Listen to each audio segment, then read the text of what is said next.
I decided that if I make a ceramic coating that is impervious to acids and enzymes, and you put that on top of clear coat, guess what?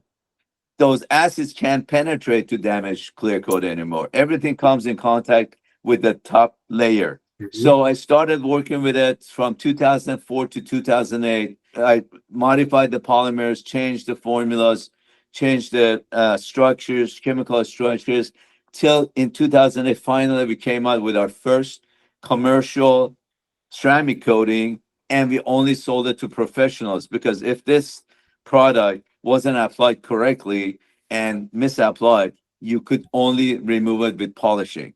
And an average Joe, who is not familiar with polishing and doesn't own a polisher, majority of them wouldn't be able to fix it. So we started selling this professional, and the feedback and the response was amazing. Of course, there were majority of people very skeptical when we told them this coating lasts as long as you own your car or lasts 10 plus years. They were saying, oh yeah, we've heard these stories before, and nothing lasts that long, and so on.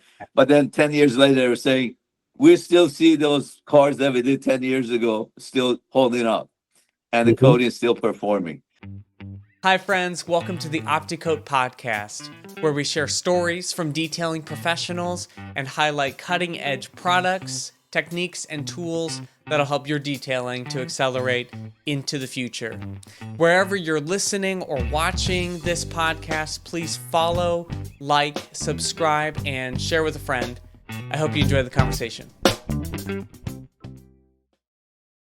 Well, hey guys, welcome to a very, very exciting episode of the Opti-Coat podcast. We have the reason why there is a podcast, Dr. G, the founder and owner of Opti-Coat, Optimum Polymer Technologies. Dr. G, it's great having you on. How's it going in Memphis today?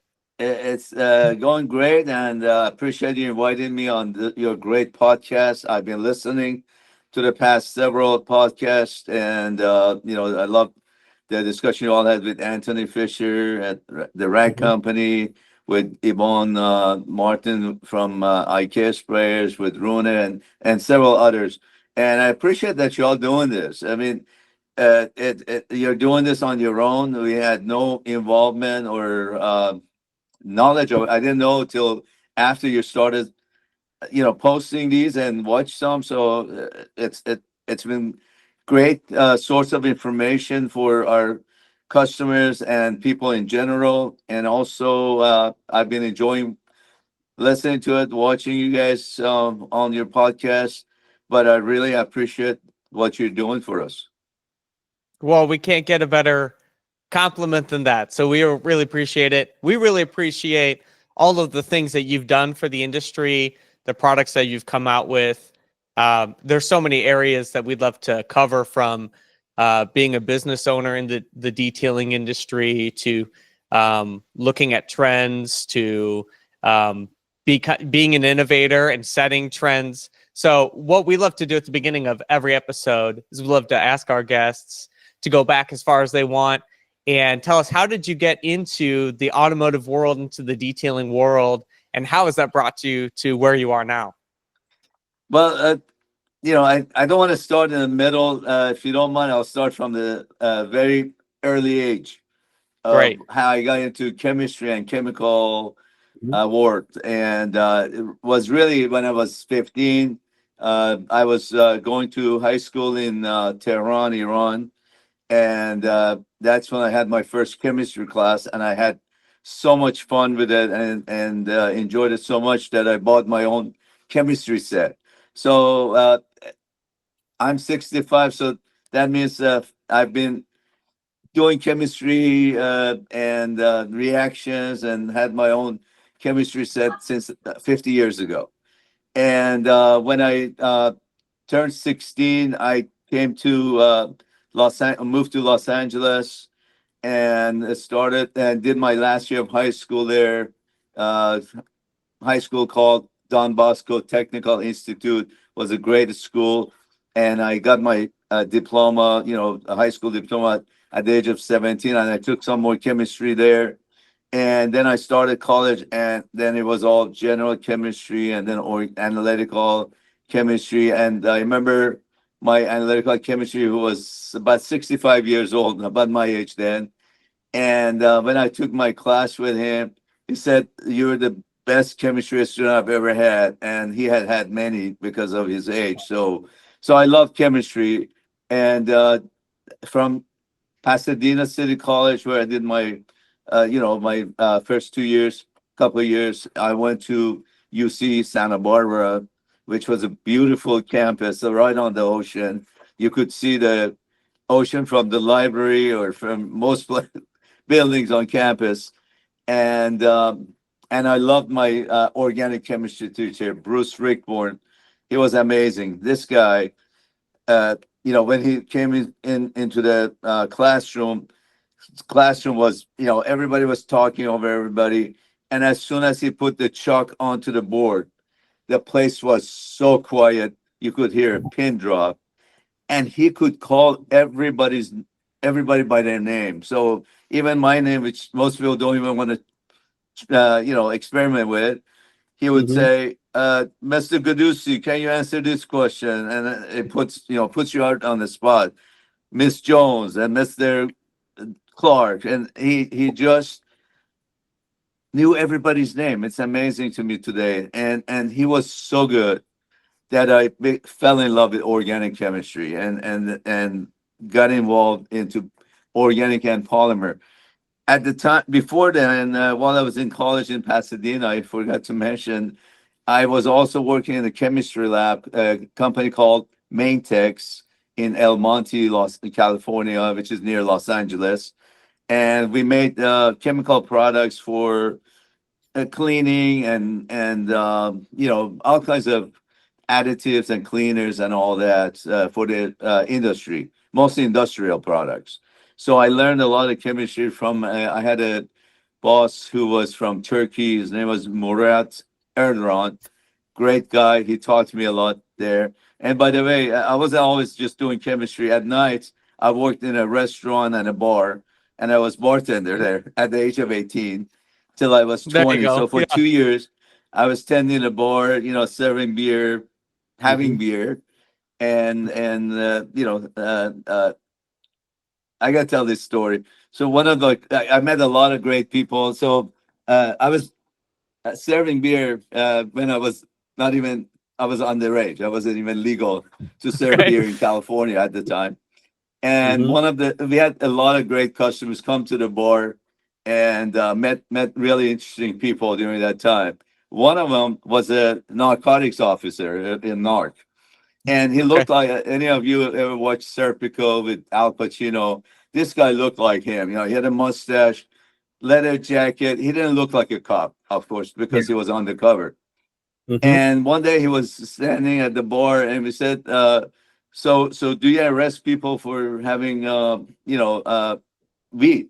He said, "Never. It's too much paperwork. In fact, not only I don't arrest them, I have my own weed." So he grabs from his left pocket an ounce of weed, puts it on the table. He said, "This is an ounce of Hawaiian gold," and from the other part, he takes out one, puts it on the table. He says, "That's an ounce of Colombian gold." And the guys and the guys who worked for me, I was the waiter there, bartender. They grabbed their pipes, and we started smoking weed in the middle of the bar with the customers and with the narc guy, the guy who was a narc himself. So, anyways, sorry to digress, but so when I went to Santa Barbara, I loved, I was taking all kinds of chemistry classes. I also decided to do a Bachelor of Science in Chemical Engineering. So I got two bachelors of Wow. science, one in chemistry, one in chemical engineering with high honors. And from there, I went to Oregon State University, which is a beautiful university in Corvallis, Oregon. And if y'all haven't been to Northwest, you've missed the most scenic places on earth. So for several years, I studied organic chemistry and polymer chemistry, and got my master's and PhD in organic and polymer. And I Mm-hmm. did a lot of hiking and camping, and I've been to top of the Mount Whitney, which is the highest peak on the mainland. And in Oregon, we went to Crater Lake 4 times. If you get a chance, you got to go see Crater Lake. You got to drive on the Highway 101 from, I've been on that road from Los Angeles all the way through Oregon into Washington State, Olympic Peninsula, that the road turns around and comes back to Olympia, and then you go 30 miles north to Seattle. So those are the most scenic places in the country, which I Yeah. was able to see many times while I was there. Nice. From there, I got a position in Memphis, and my wife, well, actually, we moved from Corvallis to Portland. I worked a couple of years there. Then my wife got Okay. her residency. She's an internal medicine doctor. She got her residency Wow. at Methodist Hospital in Memphis. So Okay. she and I moved to Memphis, and she started doing residency. I took a job with a company called W&R. And if you ever go to Walmart or Home Depot or Lowe's and you see products called Clean Strip, which are cleaners and solvents and mineral spirits or paint removers, those are part of what W&R makes.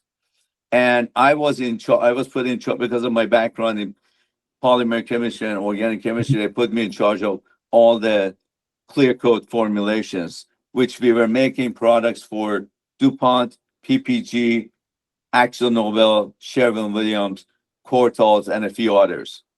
And I was supposed to make those formulations work and manufacture those, and have them go through a filling process, and we ship for them to their warehouses or to all the body shops in the country. Whatever uh, clear coat they got, it came from our company. And that's where I learned and this was right from 1995 to 2000, 2001. And that's the time that all the car companies switched from single stage paint to clear coat technology. And with clear coat, it added so much UV protection and gloss, and you didn't have that. Those of you who are as old as I am, you remember the single stage paint. The car looked great for 2 or 3 weeks, then it got really dull. Yep. And you took a polish wax, and you buffed it and removed the oxidation on top, and then the layer underneath looked great. But the problem was that sun broke down the pigments within 3 or 4 weeks, and your car paint was dull again. With clear coat paint, paint companies were able to offer car manufacturers two-step paint process: a color coat or base coat, and then you put the clear coat on top. And the clear coat had a lot of UV absorbers that kept the base coat from oxidation. So your car didn't look good for 3 or 4 weeks. It looked good for 10 years. And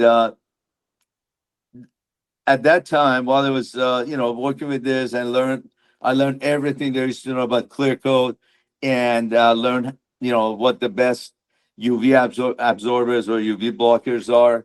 And at that time, around 1998, DuPont came to my company and I, and they said, we want to make a special edition car wax for Jeff Gordon, who was their driver, DuPont driver. And Okay. we want a special wax under his name to put in the market. So they gave that project to me, of course, and I started working on it. And the first thing I realized was every wax at that time had abrasives in it, which you put it on and it turned to a powdery residue. And there's still products like that in the market that people use. And then you remove that powdery residue, and then you have a glossy finish, of course. But in the process, you're removing a little bit of a clear coat or scratching it. So the first thing I realized was that with clear coat, you don't want to remove paint anymore. It's not a single stage where you need to remove the pigments. There is no pigment in clear coat. So what you do is, if you use abrasives, you're removing your clear coat, you're removing your UV absorbers, and you're damaging your clear coat. So I first thing I did was threw away abrasives out of this wax formulation, and I was able to uh, emulsify. Sorry about that. I was able to emulsify carnauba sealant polymers into this product, into this spray wax, into a spray wax that lasted 5 to 6 months and had great properties. Mm-hmm. It didn't leave, a white residue when you put it on the trims. And in fact, it worked great on trims, on paint, on glass, on wheels, everything exterior except the tires. And Mm-hmm. that was the every spray wax at that time lasted about 3 weeks. This product lasted 5 to 6 months, and a paste wax Wow. lasted 3 months.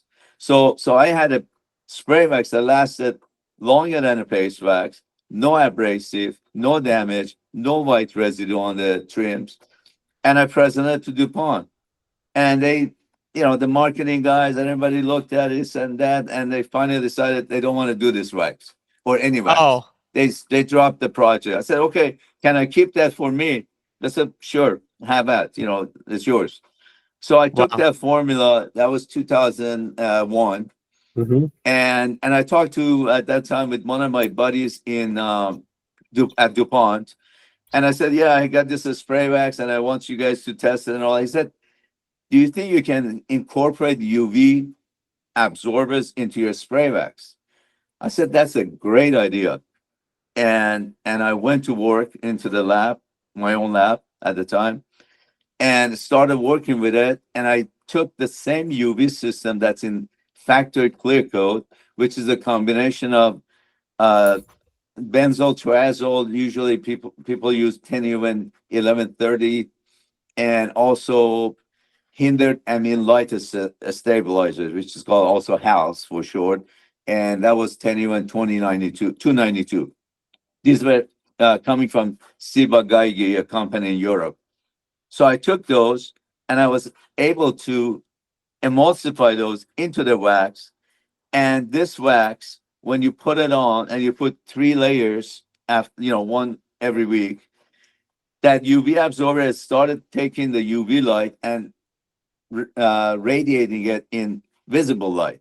And the car had a glow. And it's still, you can do the same thing. You take the Optimum spray wax, you put Mm-hmm. 3 or 4 layers after a few weeks, one at a time. Or you could do it back to back, for that Hmm. matter.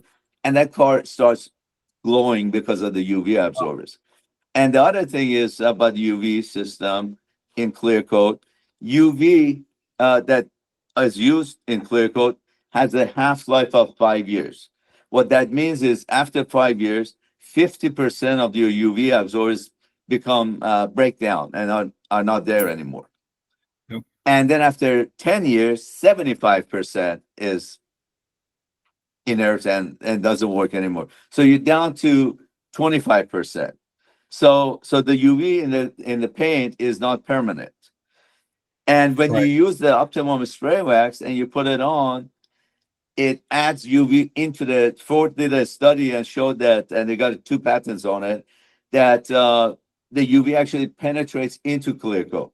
So as long as you're Really? using Optimum car wax, Mhm. your level of UV stays constant. It doesn't drop like it does without Wow. it. And I was able to get 2 patents for this product back in 2001. One for the longevity, because every spray wax lasted 3 weeks. Ours lasted 5 to 6 months. Then I got a separate patent for the UV protection, and we proved to the Patent and Trademark Office that the UV actually kept paint from fading over time. So this product had 2 patents. The patents ran out in 2021. However, nobody has been able to duplicate this product even to date. We're the Yeah. only car wax that has UV protection incorporated in it, and it does work. So, Yeah. anyways, that's how I started, and then I added interior protectant, protectant plus, or leather protectant, which has been one of my favorite products. If you all haven't tried it, or your Oh man. customers Yeah. that haven't tried it, they should, and they will love it. And added, car wash, tire dressing, everything was water based, free of petroleum distillates, and much safer for environment, but also more uh, powerful in terms of performance, more better performance, with better longevity, better environmental, and better health. Uh, formulations. Hmm. And 2004. Sorry, let me get a sip of You take your my time. drink. We're Uh, getting all these I'm, little golden nuggets. I'm talking so much, doing all the talking, of course, and I need to drink some in between. But 2004, I started working with ceramic coatings, and the reason I started working with that is, as great as clear coat, was, majority of clear coats were polyurethane, and polyurethane inherently has certain flaws. One is that it easily breaks down with bugs and bird droppings, or Hmm. chemicals, or acid. And bugs and bird droppings not only have a lot of acid in them, they also have a lot of enzymes. And the enzyme and the acid is designed in their body to break down carbohydrates, which is urethane. So as soon if Wow. you get a bird dropping on your paint and you don't clean it right away and leave it for 2 or 3 weeks, by then that paint has broken down and it looks like a hazy, Hmm. whitish, kind of milky looking color. If you put Yep. that on the microscope, you see that the fibers, the urethane polymers, have broken down actually, and you have to sand it or polish it to get rid of it and Hmm. get the film that's underneath. Yeah. If you're lucky, if you're not lucky, if it's gone all the way through, then it needs repaint. So I decided that if I make a ceramic coating that is impervious to acids and enzymes, and you put that on top of clear coat, guess what? Those acids can't penetrate to damage clear coat anymore. Everything comes in contact with the top layer. Hmm. So I started working with it from 2004 to 2008. I I modified the polymers, changed the formulas, changed the structures, chemical structures, till in 2008, finally we came out with our first commercial ceramic coating, and we only sold it to professionals, because if this product wasn't applied correctly and misapplied, you could only remove it with polishing. And an average Joe, who is not familiar with polishing and doesn't own a polisher, majority of them, wouldn't be able to fix it. So we started selling this professional, and the feedback and the response was amazing. Of course, there were majority of people very skeptical when we told them this coating lasts as long as you own your car, or last 10 plus years. They were saying, oh yeah, we've heard these stories before, and nothing Hmm. lasts that long, and so on. But then 10 years later, they were saying, we still see those cars that we did 10 years ago still holding up, and the Hmm. coating is still performing. So Yep. from 2008, we started selling, you know, uh, ceramic coatings commercially to our customers here in the U.S. and Canada directly, and internationally through our distributors. And in the meantime, I still was developing other products. And 2006, one of the other podcasts you all did that was fantastic, by the way, was with Scott Hare. Scott Hare has been a good friend of Oh mine, buddy yeah. of mine, since Yep. 2005, when we met in Arlington. I was in Arlington with Anthony Orozco and Ron Harris. We were invited to go to the GM Arlington plant to test our Optimum polish, which was the best polish at that time, and they wanted to test it on their uh, production line.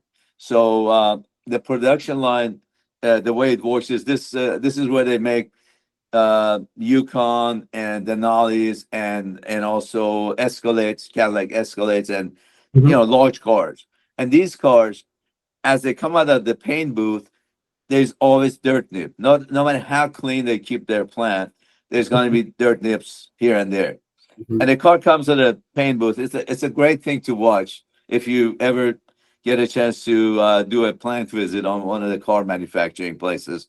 The cars are moving on a railing down the line, and there's 12 people taking, each one picking up one part of one of the cars, four on each car, and four on the next car. And as it's moving, they're sanding these dirt nips with 3,000 grit paper, and then they polish that spot to remove the scratches, the sanding marks.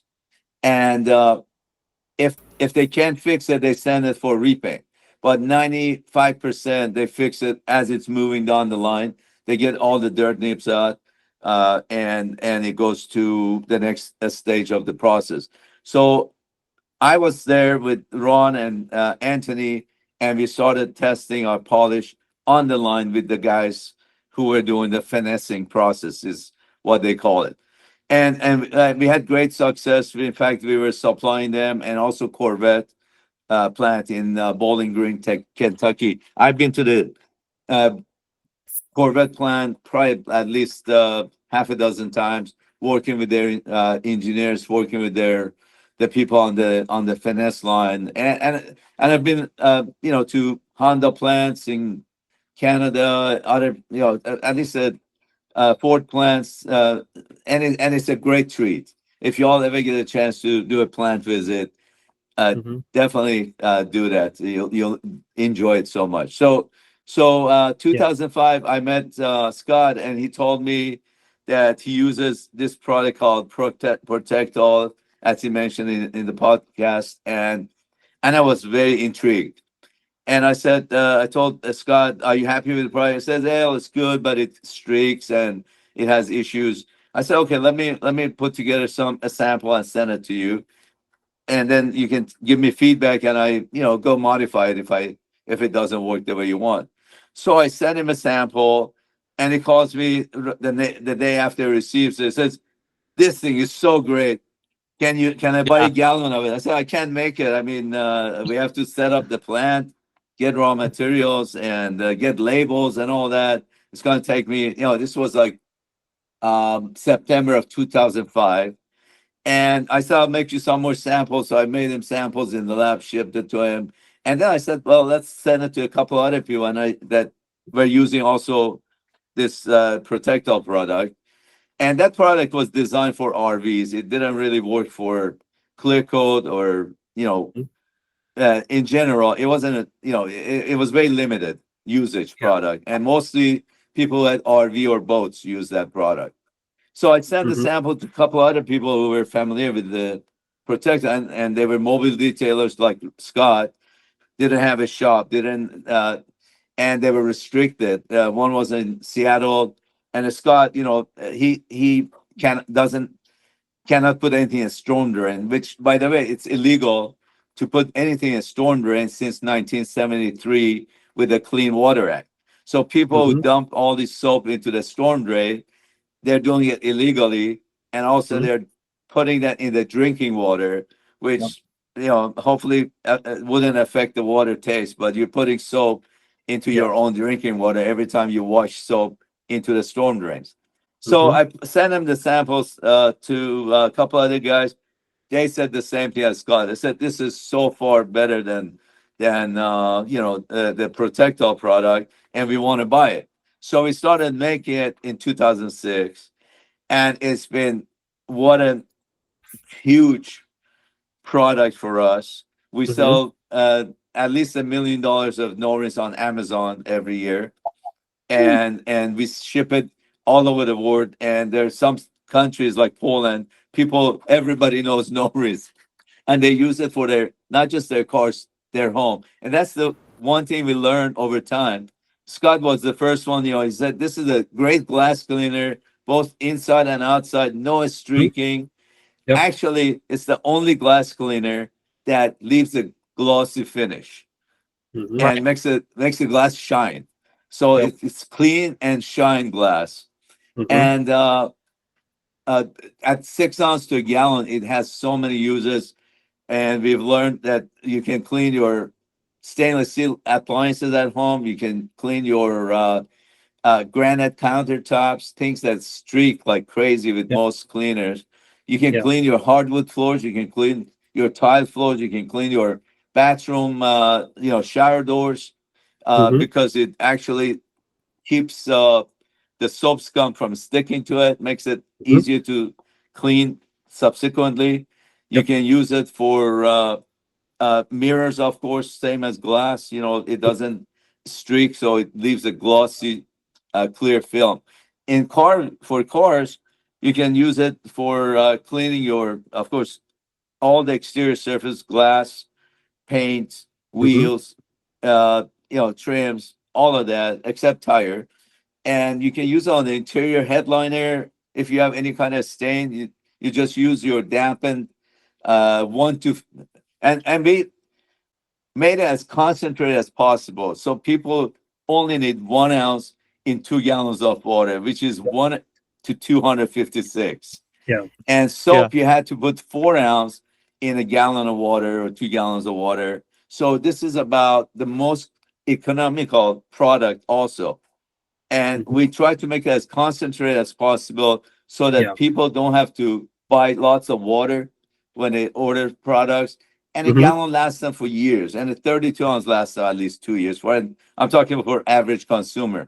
So most companies try to stick it to you and sell you, dilute product, sell it to you so that you use more product and they get more money. We try to make products as concentrated as possible Yeah. so that Yeah. people we don't ship water to them, Mm-hmm. and they also get a lot more bang for the buck. So you basically can wash your car for 40 cents or 30 cents, depending on which size of the notice you buy, Yeah. at home in the garage without even taking your car out. And I've talked with people that say they go to car washes and it takes them longer to get to car wash than they can wash their car in the garage with no rinse Yeah. Yep. and at a fraction of the cost.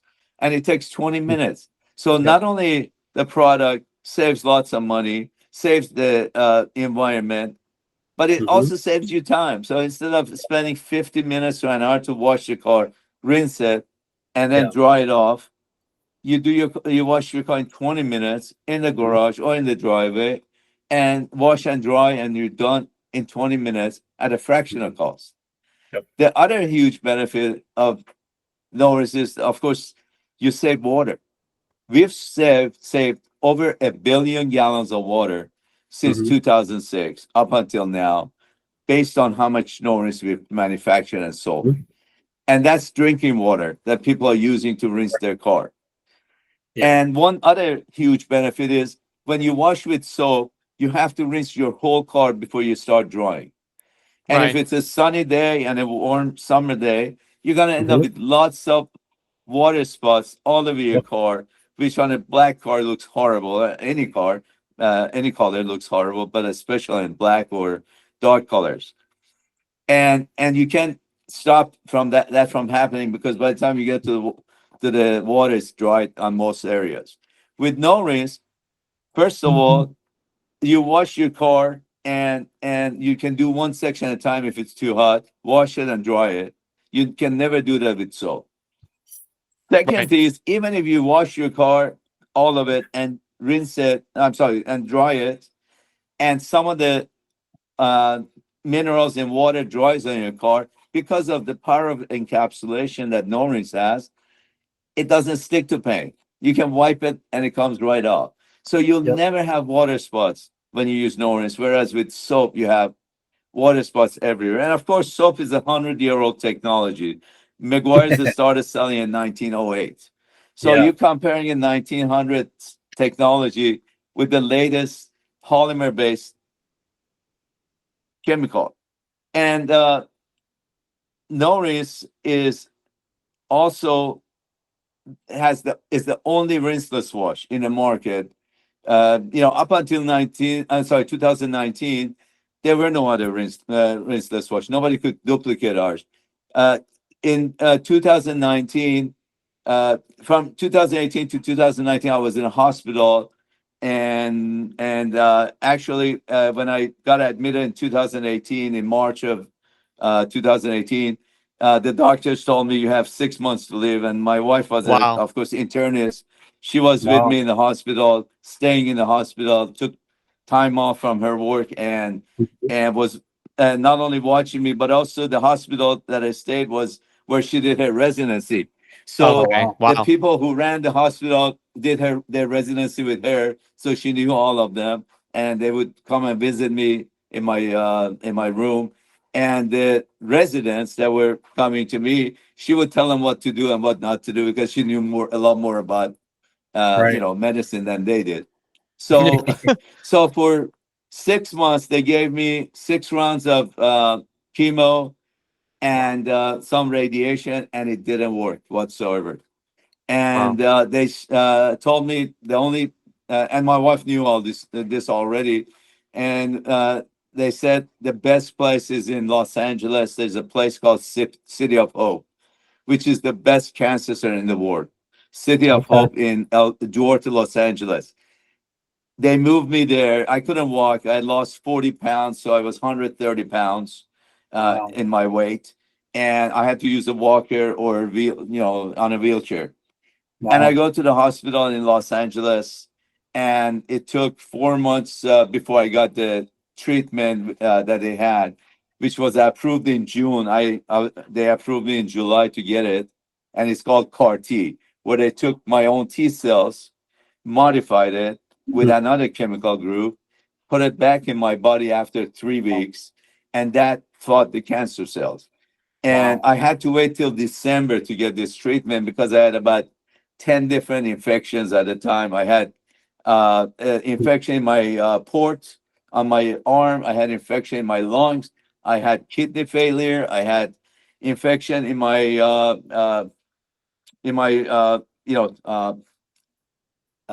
hemorrhoids, which I actually had a surgery in the middle of my chemo. Between Wow. round three and round four, they scheduled me to have a surgery, and my wife was certain I'm going to die because Yeah. my immunity was shot Infection.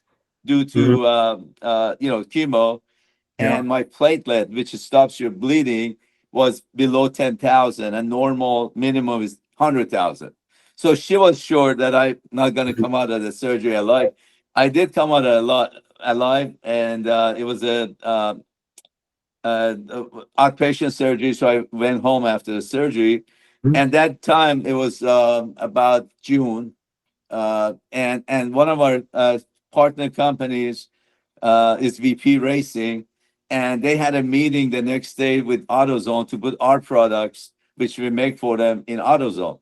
Hmm. So he asked me to go with him to the meeting. So as stupid enough me at the time, I got on my Mercedes, drove to meet them in the parking lot near AutoZone headquarters in downtown Memphis. I parked next to them in the parking lot. We get out, we walk half a mile to AutoZone, and I tell them, yeah, yesterday I had surgery, and they say, oh, okay, thanks for coming, and we go to the meeting with AutoZone buyers, and I start talking about no rinse and our spray wax and our other products that we make for VP Racing. And after the meeting, we come out, and the guy, my buddy Bruce Hendel, who's the VP of VP Racing, he says, Mhm. "Man, you talk so much. Are you on the steroids?" I said, "Yeah. Didn't you know I'm taking 40 milligrams of a steroid, which is the highest level I Mhm. had that a person can take." And my wife kept Wow. telling me that people go, shoot people when they are on that level of a steroid.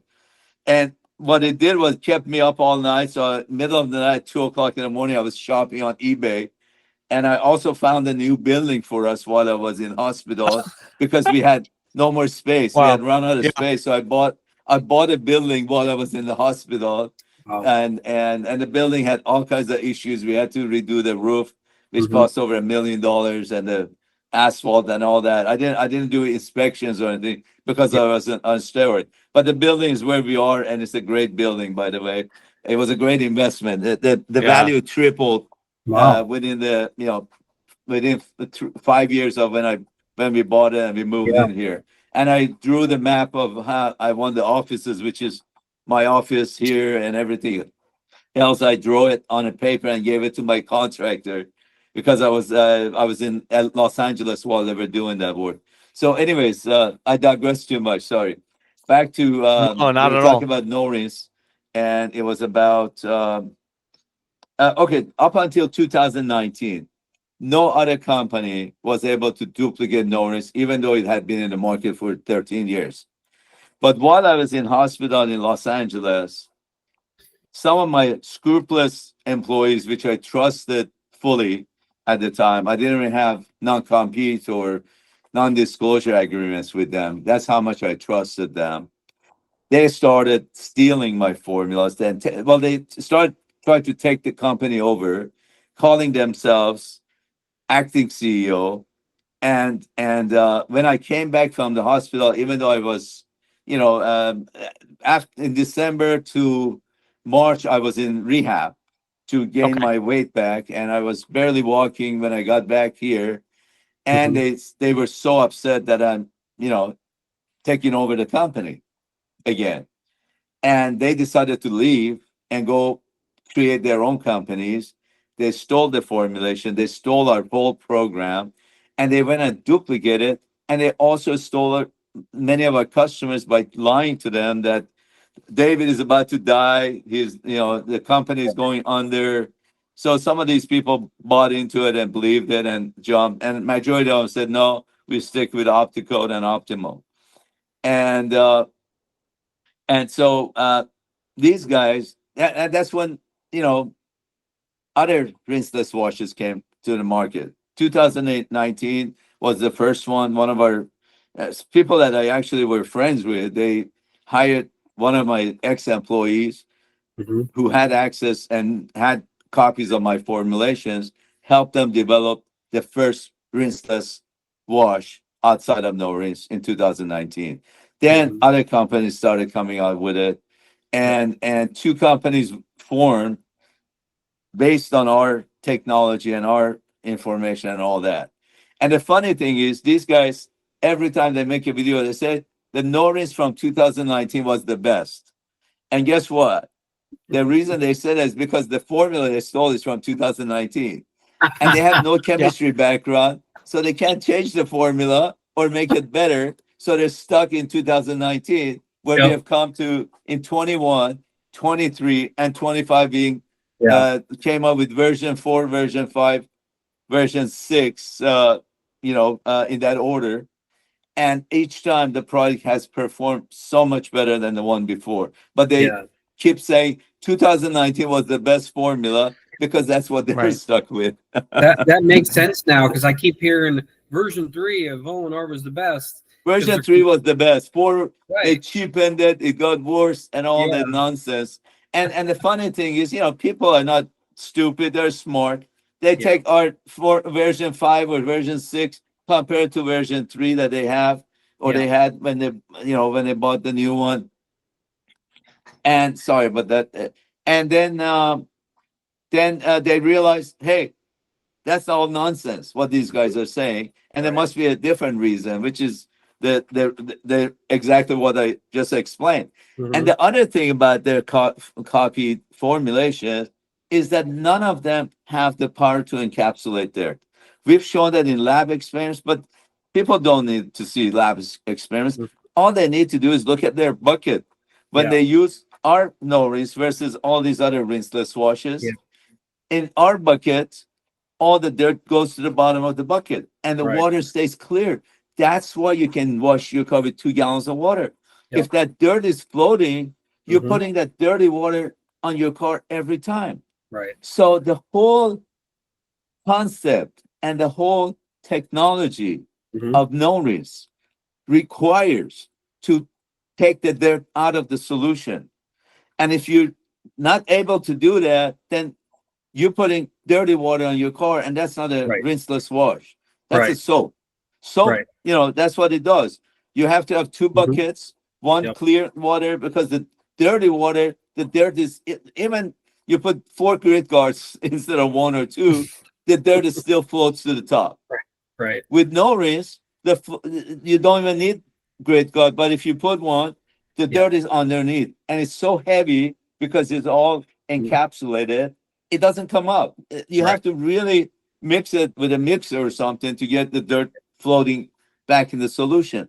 Yes. So people can use another brand of rinseless as long as they realize they're putting dirty water on their car every time they dip into that bucket. Yeah. That's the main difference between Yeah. our technology and every other rinseless technology out there.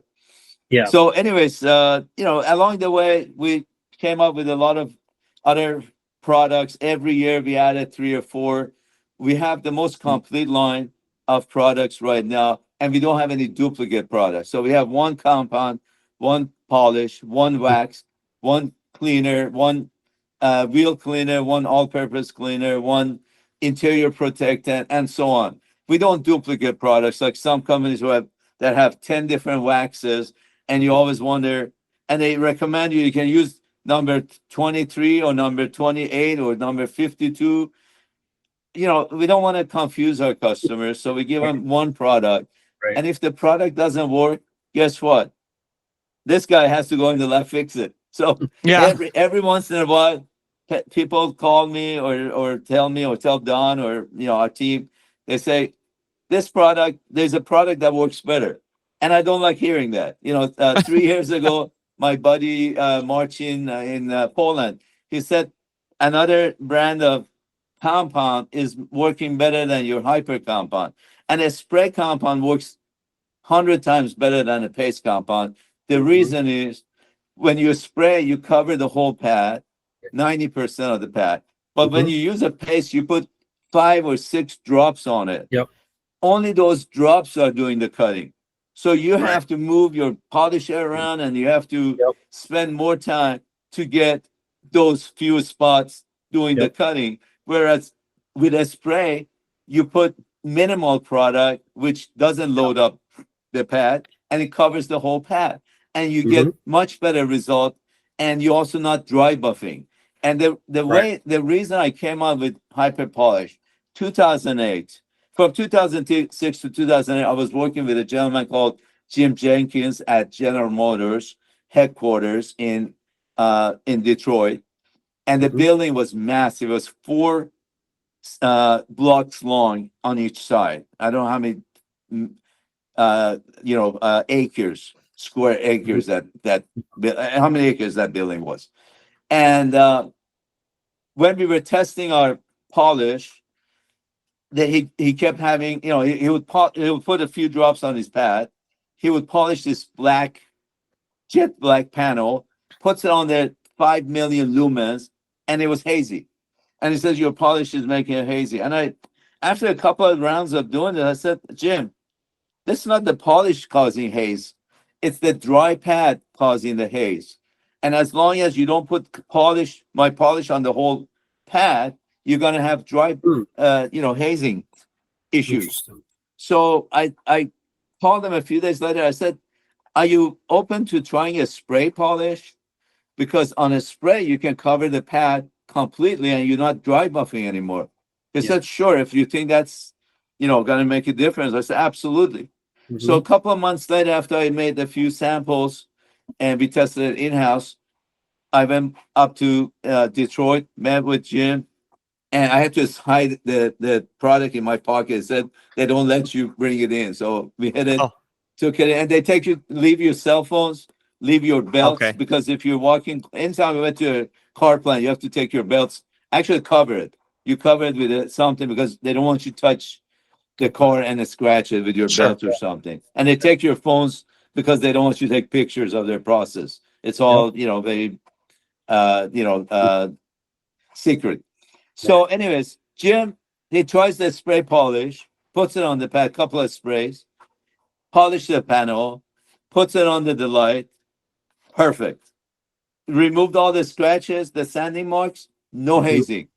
Wow. So I started making a spray polish in 2008 based on that. So Norris was 2006, Hyper Polish was 2008, Hyper Compound was 2010, And if you all go on YouTube, I did a video with Mike Phillips, and it's the first time that we actually were showcasing brand new products on AutoGeek, which was Bob McKee's idea. He told me anytime you have a new product, come over here. We'll do videos and we'll introduce it on AutoGeek.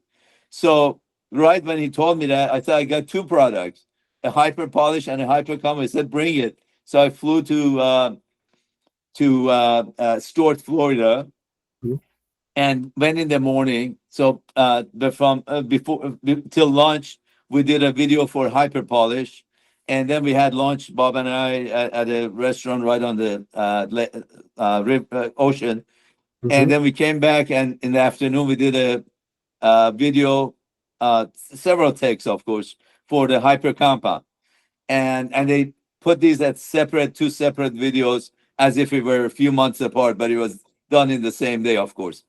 Got And it. by 5 o'clock, I had my flight back to Memphis, so I drove at 3 to airport, got in my flight, and came back. But that was done in 2010.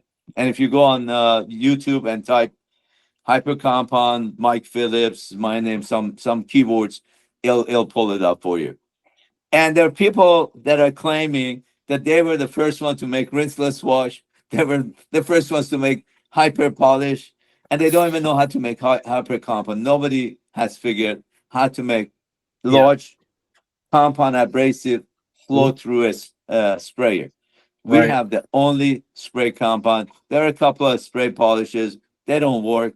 People, can try it and waste their money to see if it works or not. It doesn't. But they didn't develop these products, and whatever they made is based on 2019. They're stuck in 2019 time capsule, Yep. and they can't go anywhere because Right. they don't have any chemistry background. They might even, at most, have a high school diploma. And anyways, my employees, I taught them everything about chemistry. Every time they came to me, I explained to them why things work, and they went out and explained to people as if it's their own knowledge, and they came up with it. But Yep. anyways, back to our own discussion. With every product we have, as Anthony Fisher said, we are on top of the category on for every product Mhm. we make. If we're not, that's my fault. I go Right. back to lab, fix it. Right. All Yeah. right. Sorry about the long, talk, but please, the ball's in your court now. If you wouldn't have said it, we would have asked about it. So we really appreciate. I Yeah. know Tug's been writing stuff down, and I've got a few questions myself. Hit me with the hard ones. Well, I first just wanted to mention, so I don't forget, that my uncle also grew up in the streets of Tehran, and so he lives in Ohio now as a chiropractor, and so that was very fascinating hearing about. And he's about your age. He's a Davudi, so I don't know if you know of any of the Davudis. Woody, Davudi. You said the Yes. Woody. It's Davudi. Yeah, I know They Davudi. say, And he was in. Americanized Sorry, now. you said he was in Tehran, or he's from? Yeah, he from Tehran. He's from Tehran. Please have him call me. Give him my number, and I'd love to talk to him. Or send his contact. I'll call him. I'd love to talk to him. Maybe we meet. Where's he, in Ohio? He moved to the United States for school. He went to the Polymer School of Chiropractic, which is in the area where I'm at here in Iowa. And my aunt at the time was living with her sister, my other aunt and uncle. And so that's how they had met. And then he started his practice and moved to Ohio. Yeah, awesome.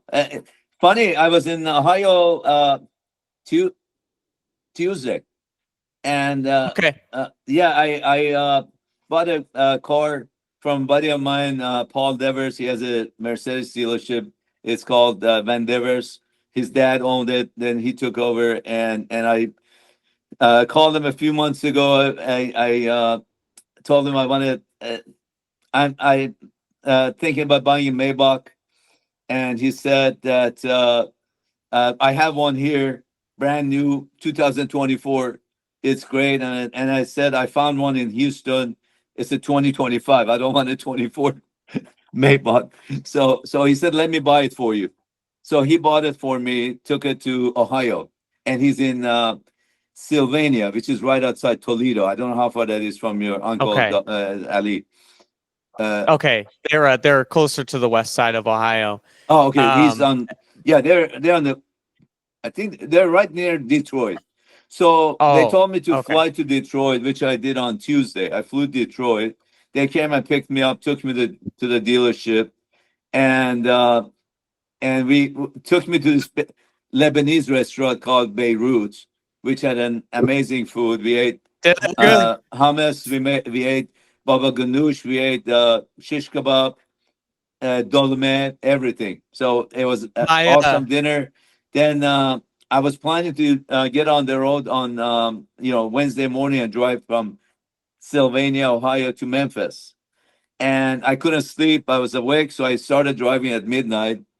And at 3 o'clock, I got one ticket for driving 95 in the 65 zone. So I told the lady, please, give me a break. She said, no, you went 30 over. So she wrote it.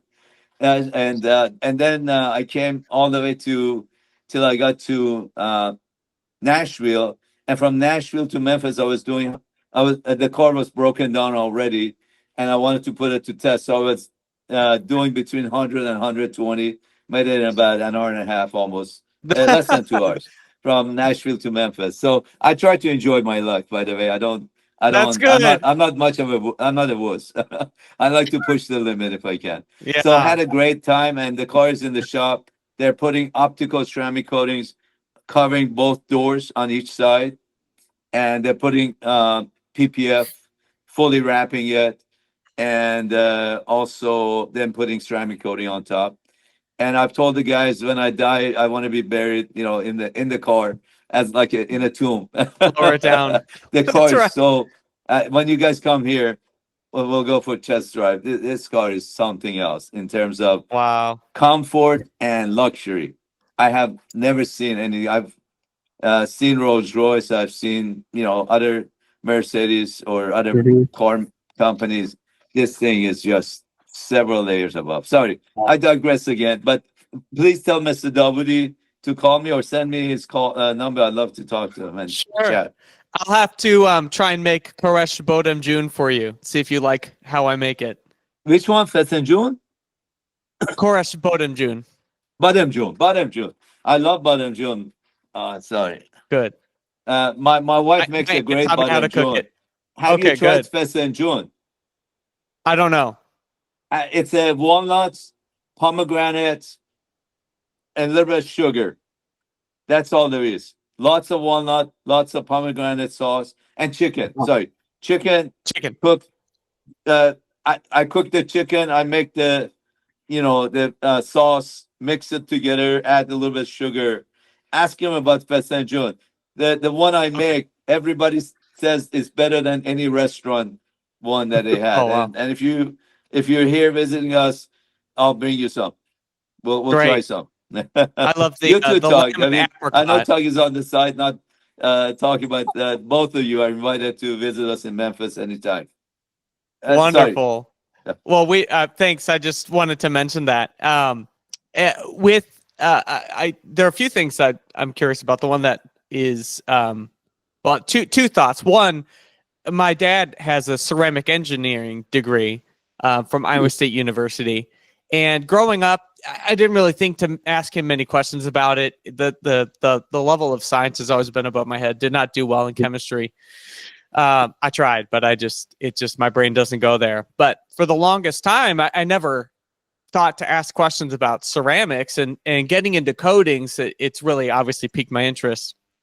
And I hadn't learned for the longest time that ceramic is a general sphere of different types of compositions. And so I wonder if sometimes we are a little too zoomed in to understand the big picture. I'm wondering, it'll be a little more scientific, I think, but can you kind of explain why are we in the world of ceramic as opposed to, say, organic when it comes to coatings? From a scientific level, why are we approaching protecting vehicles from that point of view. And really, as you're formulating all these different types of my second question with that really is, as you're formulating all these different types of from the polishers and compounds to the cleaners, you have to be so aware of the different types of things that you're trying to clean up. And it's almost as if the different types of chemicals speak a certain language to release, maybe stain like Power Clean speaks a certain language, and the polish speaks a certain language. But it seems like it's such a wide range that you have to be aware of. You said you have, or is that both of your degrees coming into play to be able to make the variety of chemicals for the company? So two totally different questions. Let's tackle the first one first, and then the second one after. As far as ceramic, I touched this on this earlier as I was talking about. Clear coat is a great invention. With clear coat, the benefits were many. The gloss is 10 times more than a single stage because you have that depth of clear coat on top. The UV absorbers can go in clear coat and prevent damage to the colors. The color in the color coat or base coat is what gets oxidized, and then it becomes dull and ugly after a few weeks. So by putting UV in clear coat, you prevent that from happening. You protect the base coat and the colorants, and so those two are the major benefits. The drawbacks on clear coat is it scratches very easily. It breaks down with acid, enzymes, all these environment. The tree sap and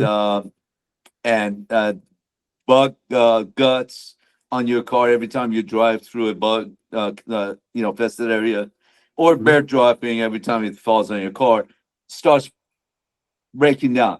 And all these companies that manufacture, whether it's DuPont or PPG or Sherwin-Williams, don't make the resins. The resins come from companies like Bayer, the same company that makes aspirin from Germany.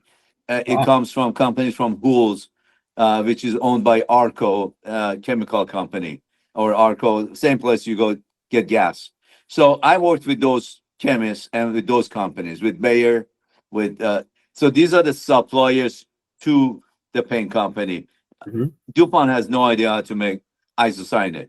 They buy it from Bayer. I mean, they might have an idea, but they don't have the technology. Right. So they buy it from these other suppliers. And I worked with them. And I know the shortcomings of clear coat when I worked with it for 6 years.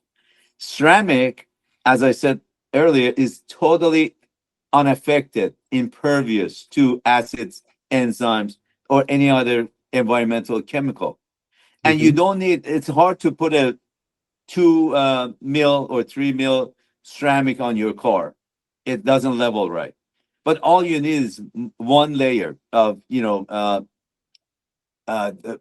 point 0.01 mil is enough to give you protection from all these chemicals, because everything comes in contact with the surface.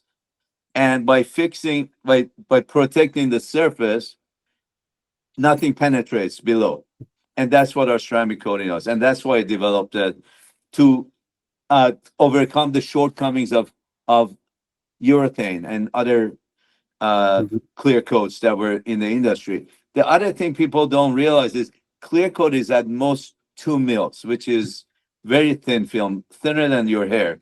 I don't have one, otherwise I would show one. I would pull one and show it to you. But anyways, so it's thinner than hair, and people polish it and polish it and polish it because they want to make it look good. But guess what? You're removing enough clear coat and you're removing enough UV absorbers from it, it's going to fail. You see cars that are, you know, just big chunks of the clear is gone, or the paint is gone. And the base coat, the color coat, has no integrity. Once the clear is gone, the base coat just you can wipe it off and the color comes off on the towel. Yep. So do not polish your car. And if you polish it, that's when you put ceramic coating on. Not Mhm. only you replenish what you remove, also next time you want to polish it again, you're not removing your factory clear, which is very Right. finite. You remove your Mhm. ceramic coating and you put another layer of ceramic coating. But guess what? When you put ceramic coating, you don't even need to polish anymore because you don't Right. get those damages from the bird dropping or from Mhm. etching or acid rain or anything else. So it's Mhm. really a one time.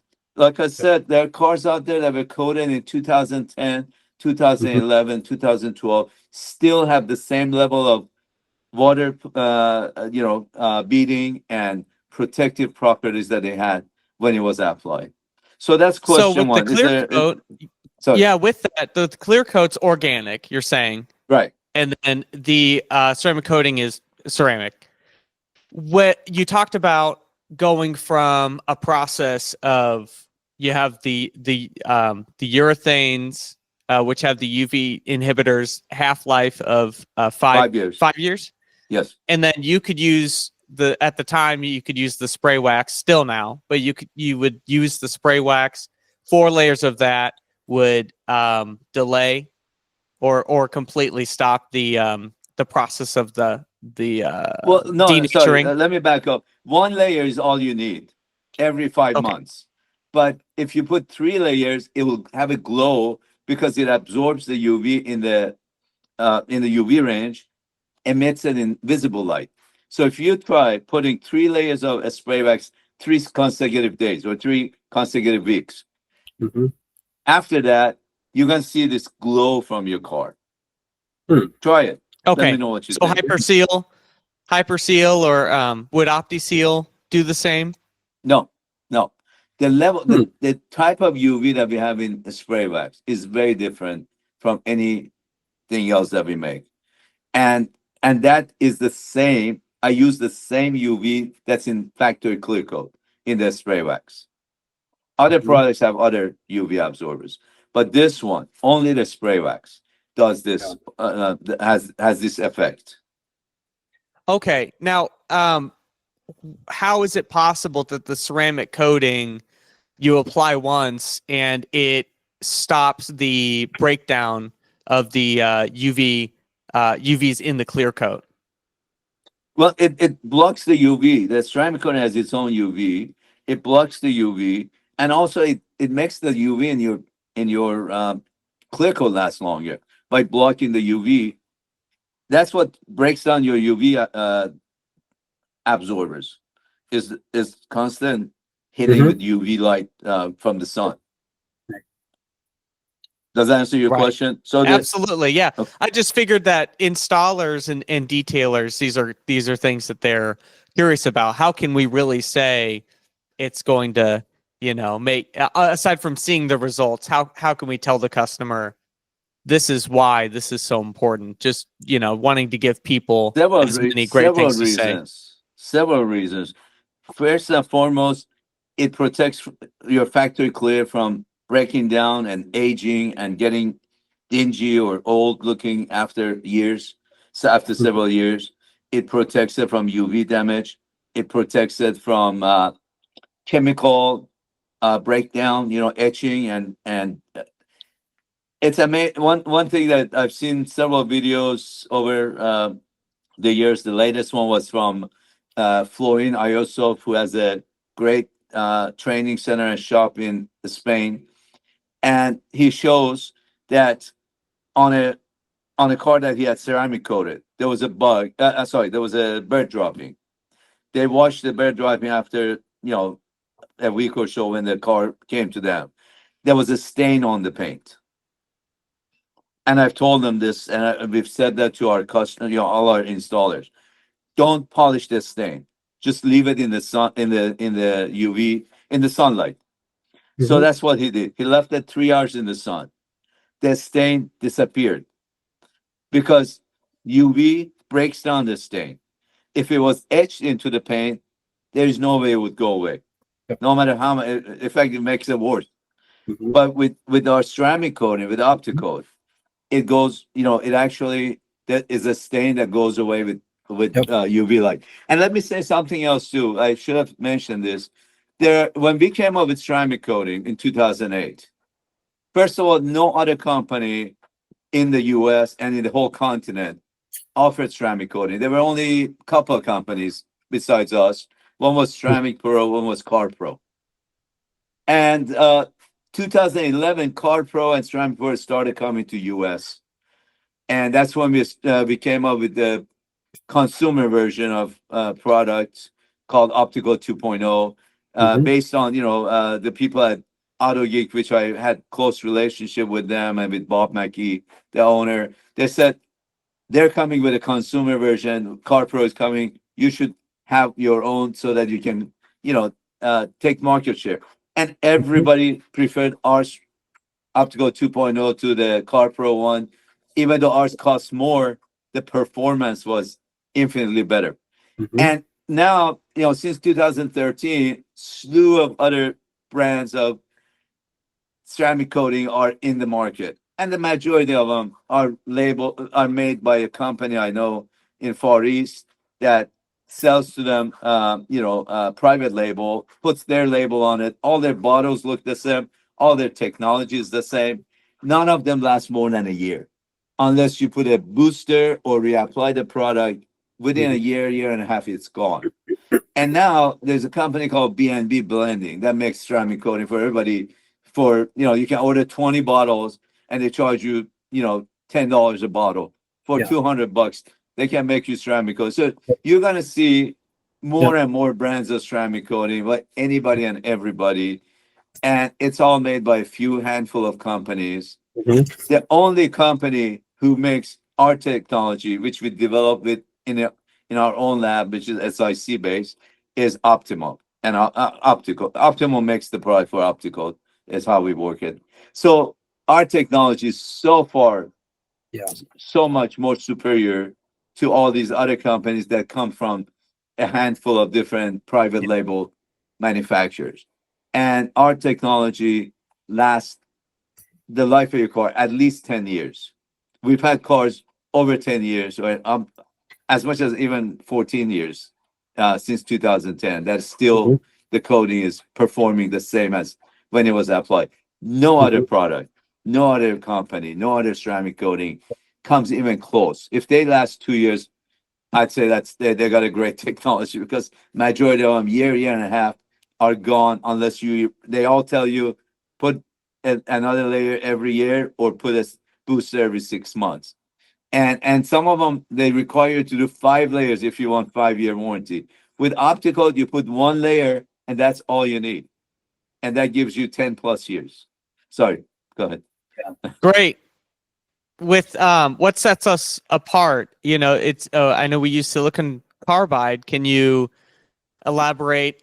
Are any other companies trying to utilize that technology? Is it just having silicon carbide in there? Is it how it's formulated with the silicon carbide? It's how it's formulated with silicon carbide.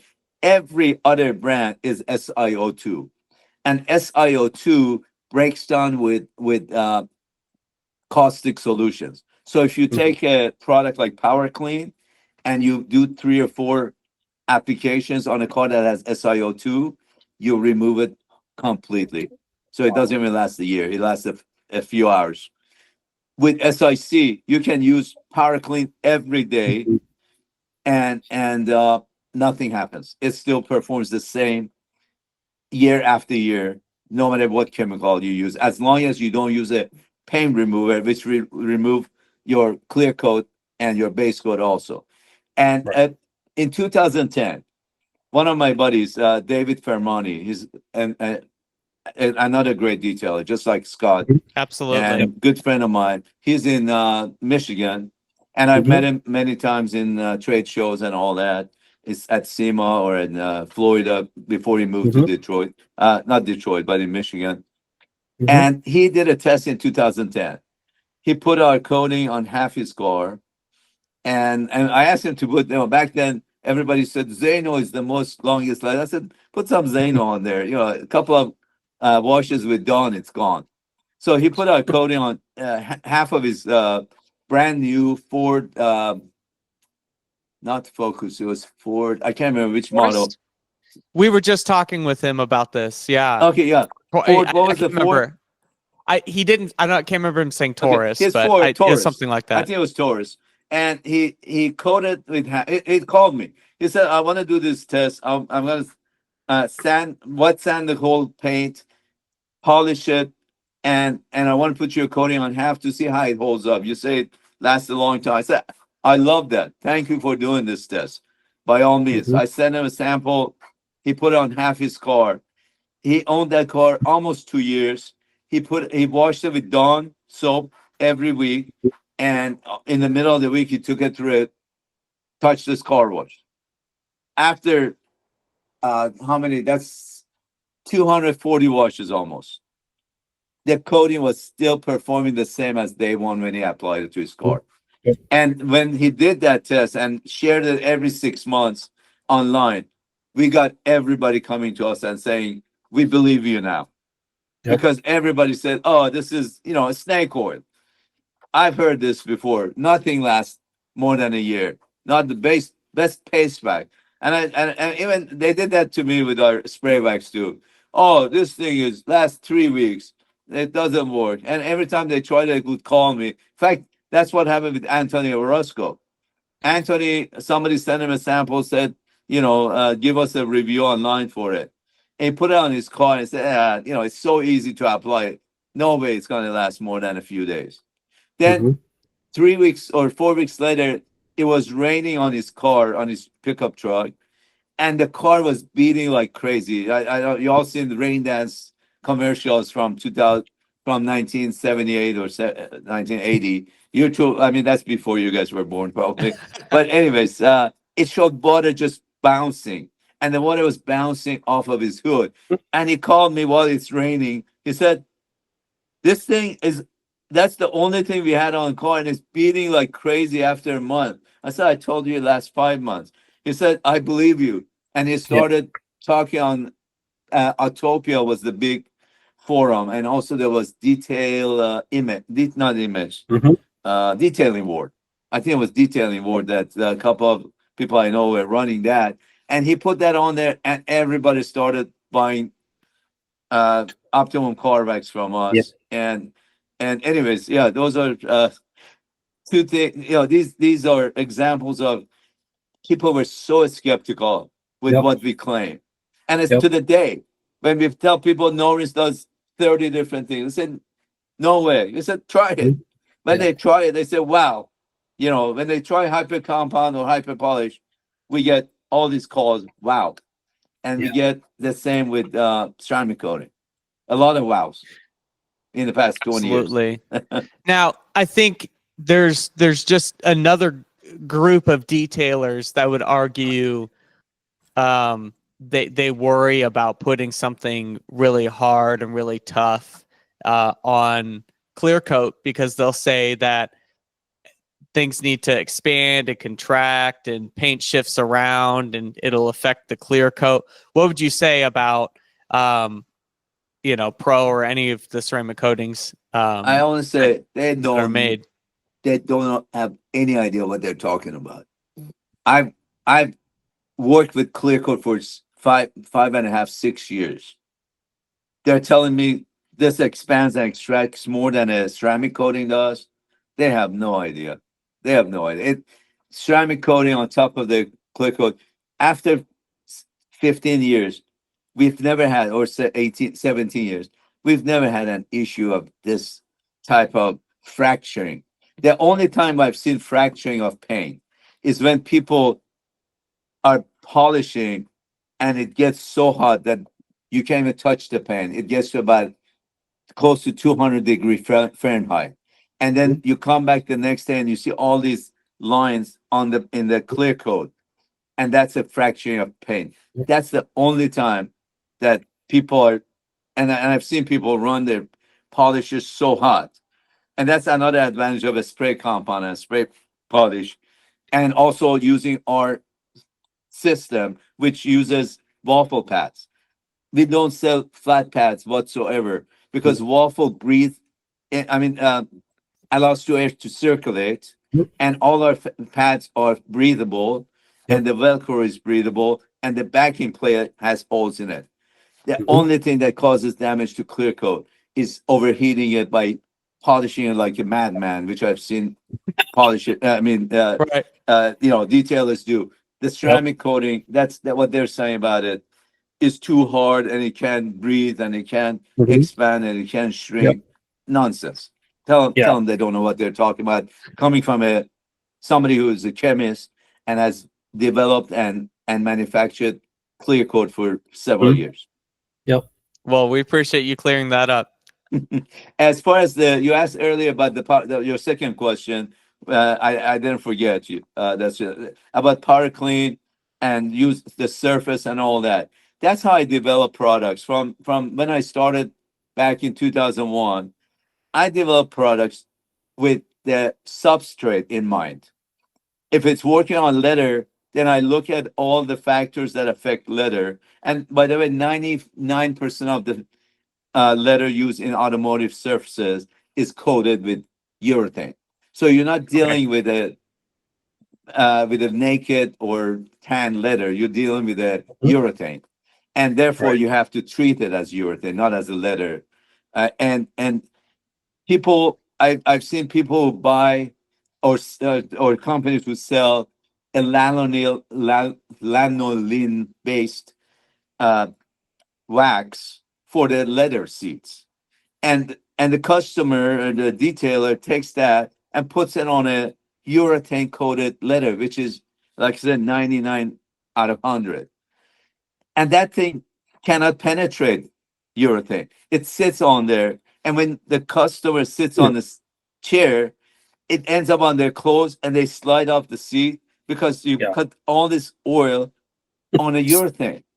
So the coating, the letters protectant we sell, which I designed, based on the knowledge of knowing what the substrate is, it actually bonds to urethane and penetrates urethane. So when you put Protectant Plus on a car seat, it actually bonds. The feel is silky.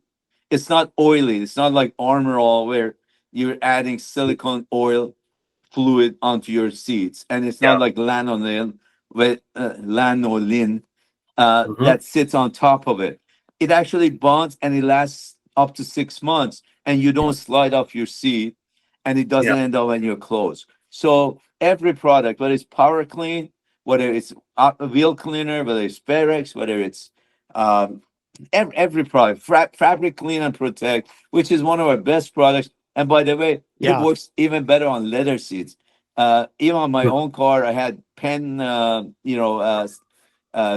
on the seat, on the leather seat, and this product takes it off like nothing else. And I had one lady call me one time. I said, "You're missing the boat. You should sell this for home use at Walmart." Because I tried it on I had a pair of pants, my kids' pants, that had chocolate syrup all over it.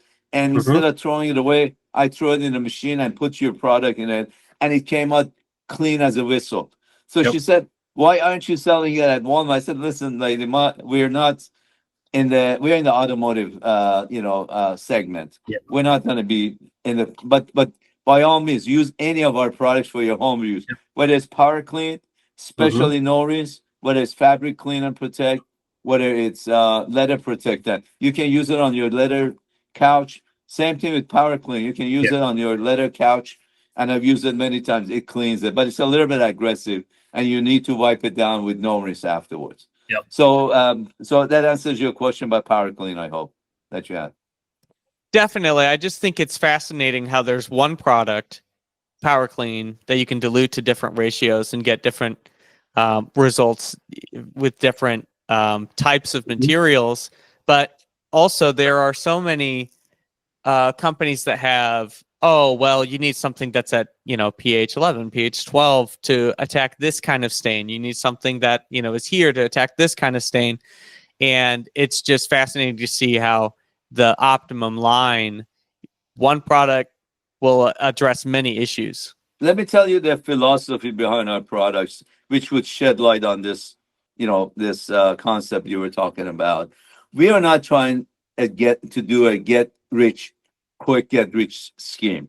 We're not trying to load people with lots of product and have them fill up their shelves, especially professional detailers, which are majority of our customers, to buy 20 products from us when they can do the same thing with four. We in fact tell them, don't buy this and don't buy that. Then you can use this one of these products to do all of these things.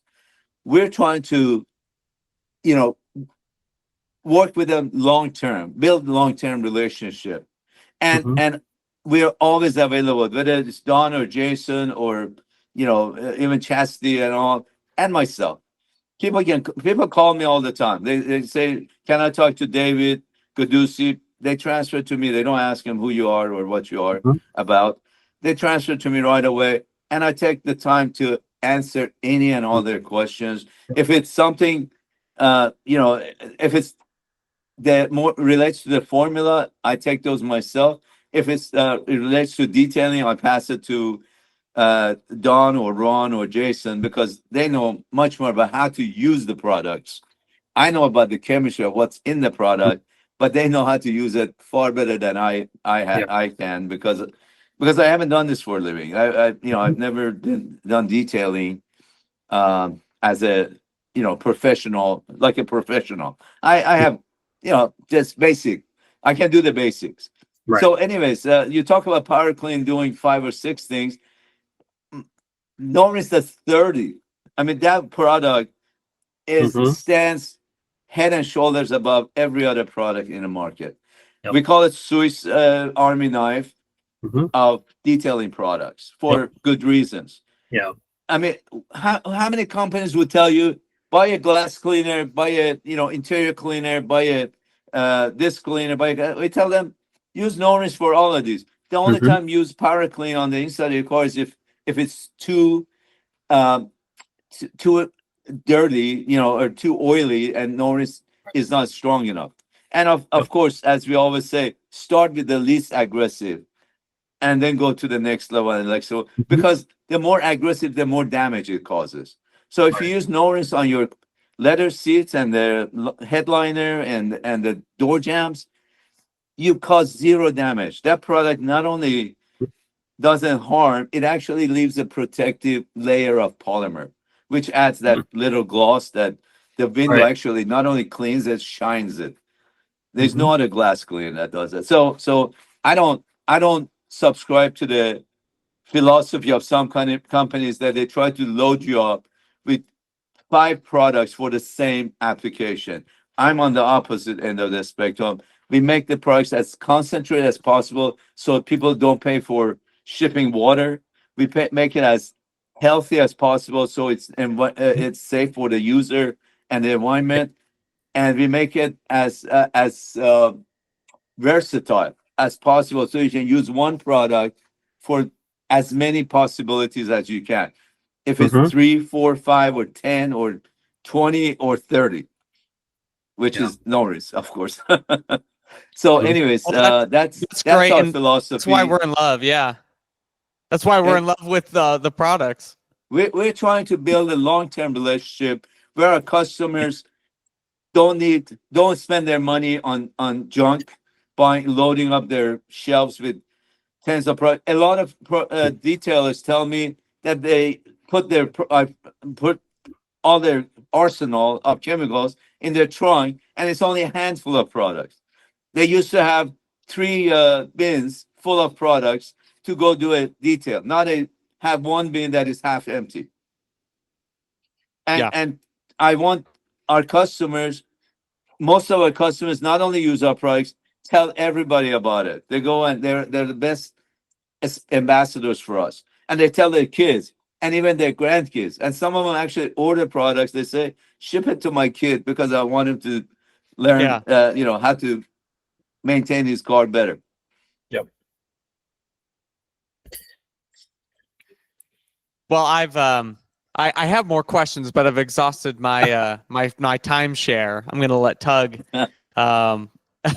throw a few in the ring. Sorry, I had a lot to say. I guess share with my customers through your podcast. It's been a great That's the pleasure, purpose. gentlemen. I Yeah. hope to see you guys in Memphis someday. Visit our plants, or get a tour, see our facility, and of course at the trade shows like SEMA or others. So, anyways, very nice to Absolutely. talk to you guys. I appreciate what you're doing for us, sharing all these great stories and information with people all over the world. Thank you for doing that. Absolutely. Do you have a couple minutes for Tug to ask a couple questions? I Absolutely. misspoke there. Oh, Okay. yeah. Make it as hard as you can. See if you can stump me. I'm sure I can't. I'm not smart enough to stump anybody. You answered most of my questions. And you kind of touched on this. I mean, I would love to like have technical how do coatings even work, like what does the chemistry look like. But anyway, I'll chase every rabbit down every hole. But anyway, you kind of touched on this stuff a little earlier, and I just wanted to mention, because I've known this stuff for a long time, and I was an installer in 2019 and prior, so I was kind of, as much as I could, I kind of saw the because I knew you were away, you were sick, and I kind of saw I was talking to some of the reps, so I knew some of the behind the scenes sneaky stuff that was going on. And then all of a sudden everybody split, and then all of a sudden this other rinseless popped up, and then all these other companies all of a sudden came out of nowhere. Oh my goodness, this stuff is amazing and it's brand new, and there's a certain talking head that says, I invented this, I invented that, I designed this, I designed that. And like, okay, some people just say that stuff, and I understand. Sometimes I'm like, oh yeah, I can do that for you, and really it's a we. Anyway, so what I wanted to say was, and there'll be a question here somewhere, but what I wanted to say was basically, from what I understand, detailing existed before you came up with either products, and coatings existed before. So did so did a clear coat. Clear coat existed before you formulated your clear coat. But as I understand, you formulated the modern clear coat, and then you also formulated in North America the first ceramic coating. And I don't think a lot of people know that. And I'm not saying all other products don't buy them. I'm not saying everybody else is a liar. I'm not saying that. They have their place and they're decent. Somebody who's a weekend warrior or just doing it for fun, sure, buy a surfactant rinseless, it's fine. But my point is, the reason, because cars are very different now than they were in 2001, and even in the 90s, very, very different. Modern cars, you can't use outdated technology and methods. You have to use. So what I'm saying is, you basically invented or kind of paved the way for modern detailing. You paved the way. I really think the reason ceramic coatings exist is because I'm sure eventually they would have got here. Those companies would have brought them here. But I think you basically created the space for what we know as ceramic coatings, even though SiO2 is inferior to silicon carbide. What is your thoughts on, and I know you touched on this a little bit, what are your thoughts on the fact that what you created, other people kind of take credit for and are kind of using it as their own? Great question. I'm glad you brought it up, Tug. And first of all, I beg to differ on one point. You said somebody should buy another brand because it's their personal use or weekend warrior or whatnot. Mm-hmm. I beg to differ. I think they should buy the best, and they see the difference. So I challenge anybody to take a product from another brand and test it side by side. And even if it's a foaming, soap-based rinseless wash, today we have a hyperfoam rinseless, and that was something that for 15 years or 18 years, people kept telling me, "Can you make it foam? Because when I wash my customers' cars, and if I use your no rinse, they're gonna tell me You washed it with water, and how come you're cheap, you're whatever. So we made high perform. But Mhm. Scott Wax will attest to this, that customers do not complain that you put no rinse on their car. They see the performance. It's not Yeah. about the foam. and Yeah. and what the affects people is basically what Roosevelt said: you have nothing to fear but fear itself. Yeah. They're afraid that the customer is going to complain, so they don't use Mhm. it. Right. It's not the customer, it's the detailer. Mhm. The two Absolutely. things that changed the industry, and we were really in a part of it, a big part of it. One was no rinse. No rinse Mhm. allowed people, to detailers, especially mobile detailers, to wash cars in half the time. Mhm. Time is money for you guys. Yep. If you can do something in 20 minutes, that would normally take 50 minutes, Yeah. and get a better result. No water Mhm. spots that you have to chase or polish. And one other thing people don't realize: when you use soap and you rinse the car, you have water left on your car, and water has very high surface tension. And what that means in layman's term is, when you try to dry it, it becomes very hard to dry, and you keep wiping it, and that wiping causes marring. Right. When you use no rinse, you don't rinse your polymers. You're drying the water. And first of all, with version 6, you have about 90% of water just runs off. So you only have Mm. 10% of your water left. And that water soaks into your towel, Yep. just one wipe. And that Right. lubricity that the polymers give you, you'll never have marring, and you'll never have water spots. Right. How can we tell people more clearly that no rinse is a superior technology to Absolutely. soap? Yeah. So, anyways, I challenge any of the people that are listening and Mhm. use another brand to put Mhm. our product side by Yeah. side against their product. And Yeah. if they don't see a clear advantage with our Mhm. product in one way or multiple ways, we give them full money back guarantee. Mhm.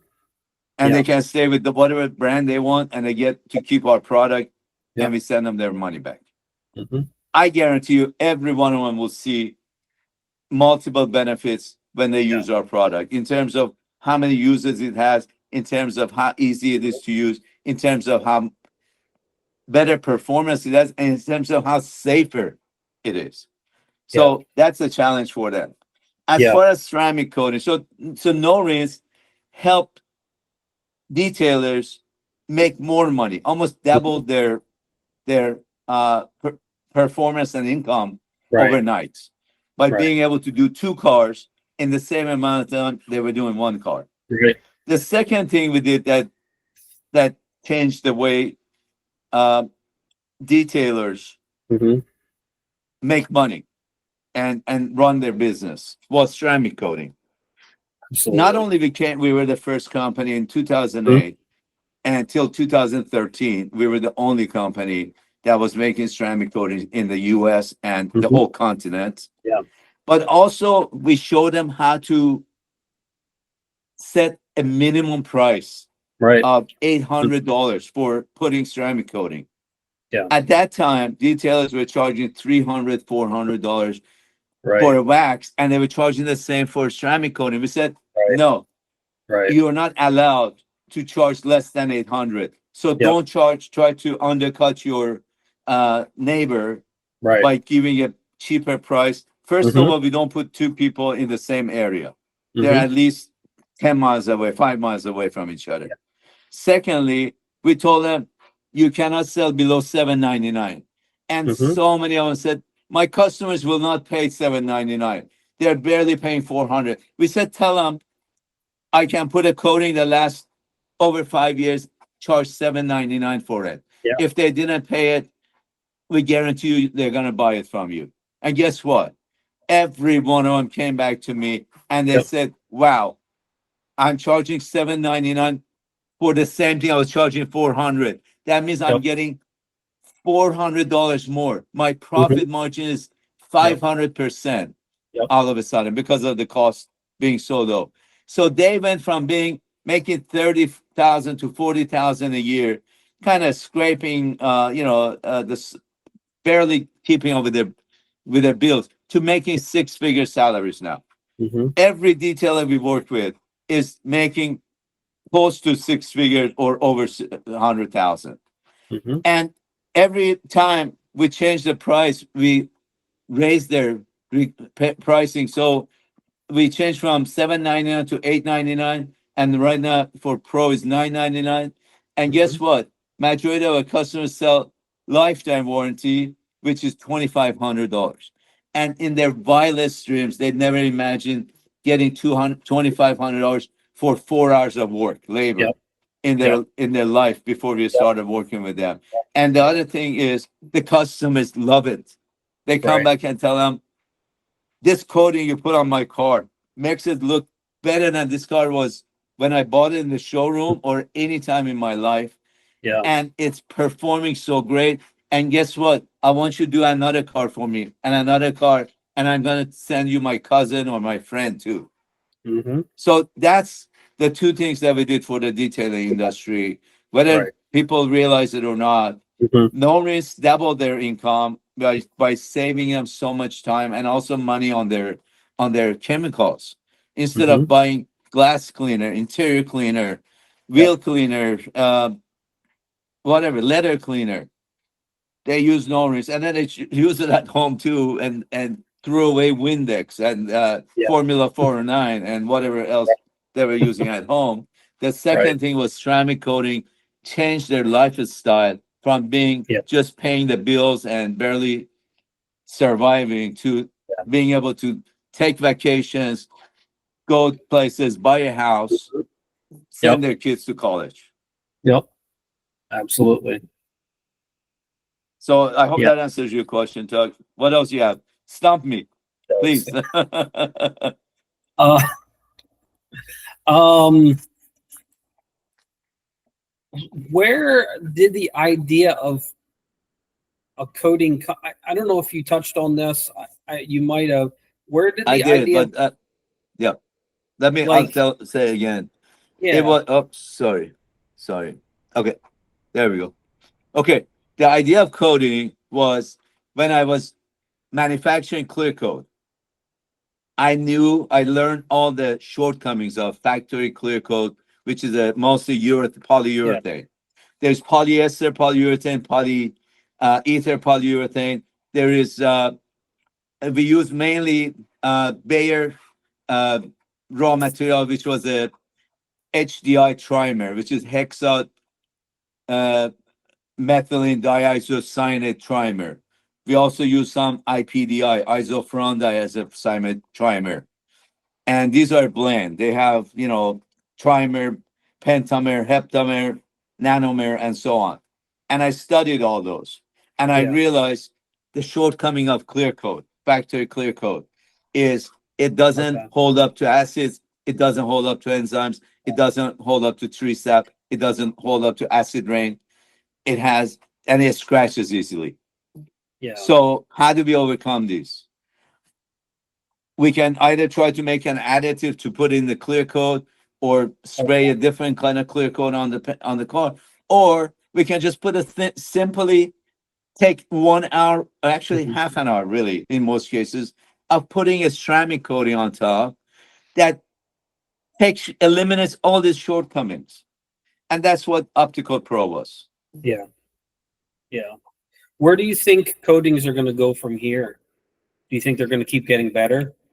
Well, we constantly modify the formula. Half the time, we don't even mention that this product was modified. You'll see Right. it, say, huh, that went easier. Did they change something?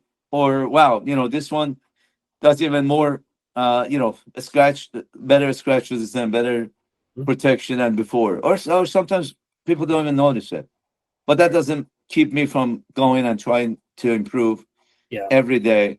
And I believe in continuous improvement. I think every day a person should try to be better than the day before, whether Mhm. as a human being, as a Yeah. citizen, or as a chemist in my case, or as a detailer in y'all's case.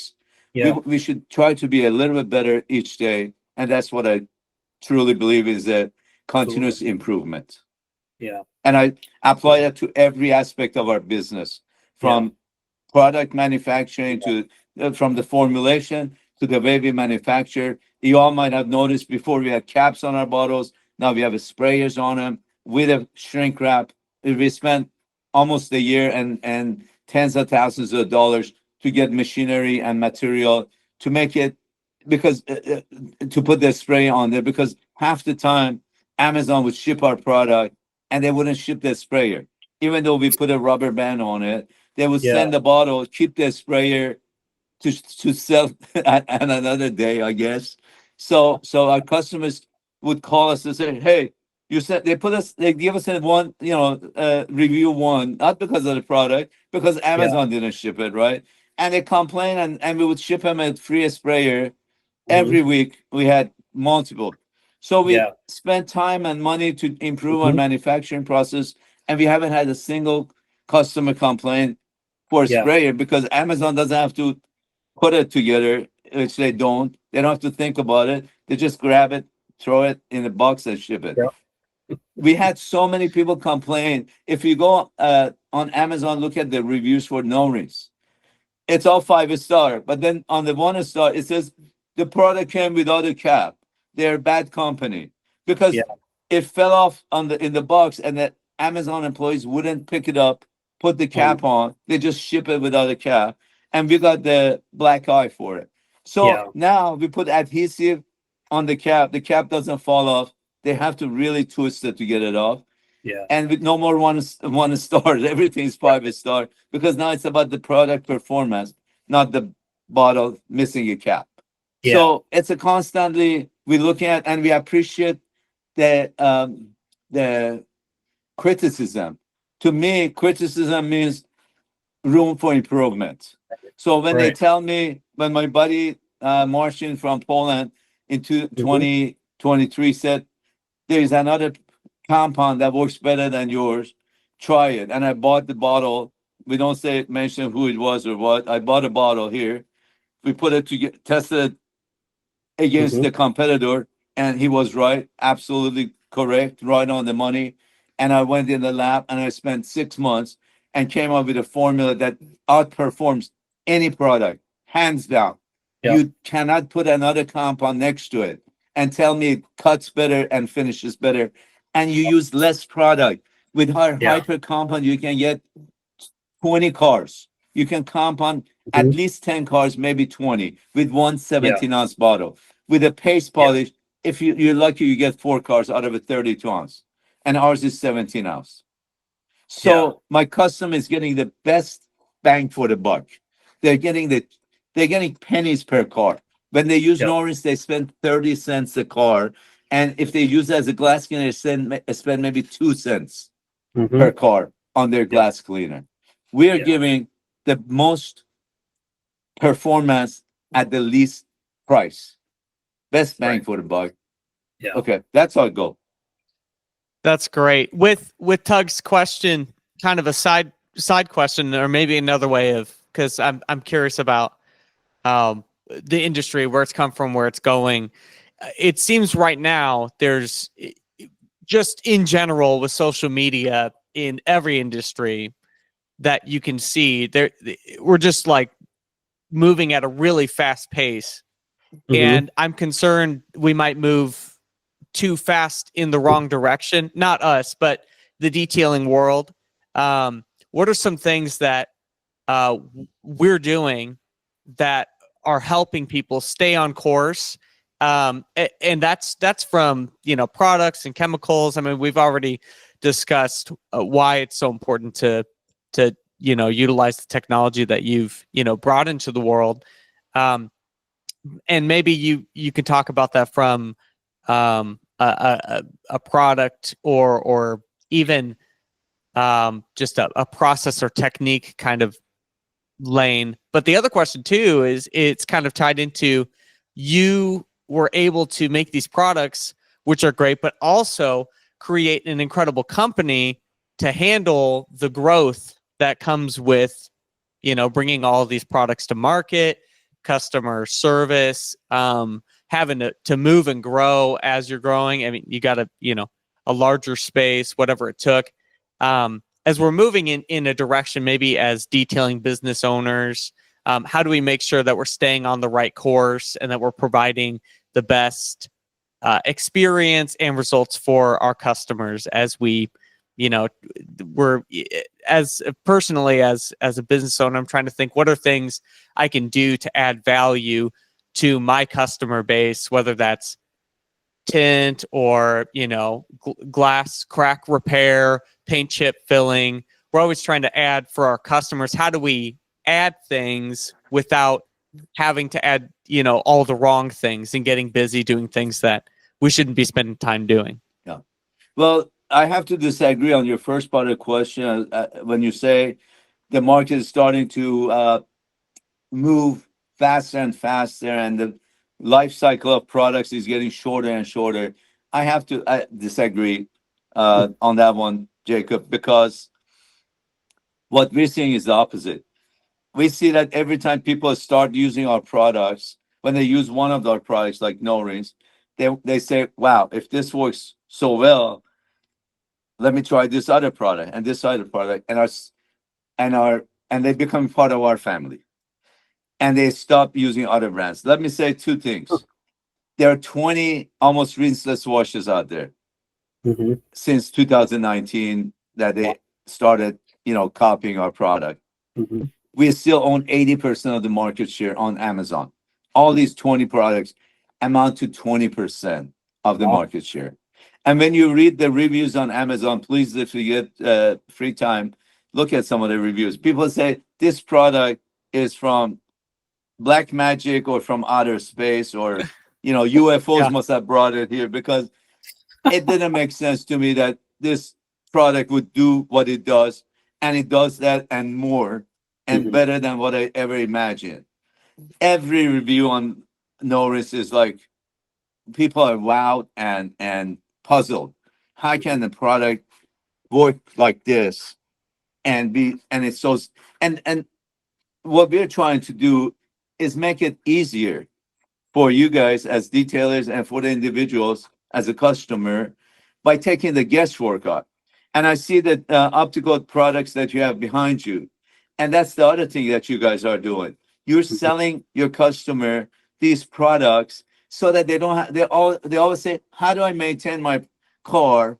And also they love to hear from professionals what professional grade product is available to them.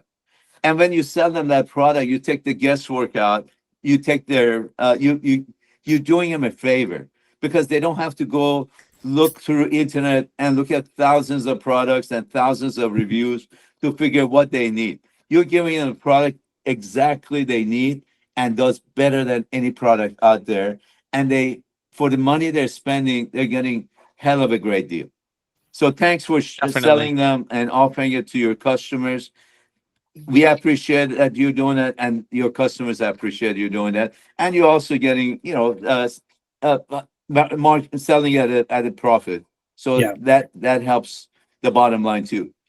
As far as the other question you had, let me see if I remember. It was about, that is a great idea.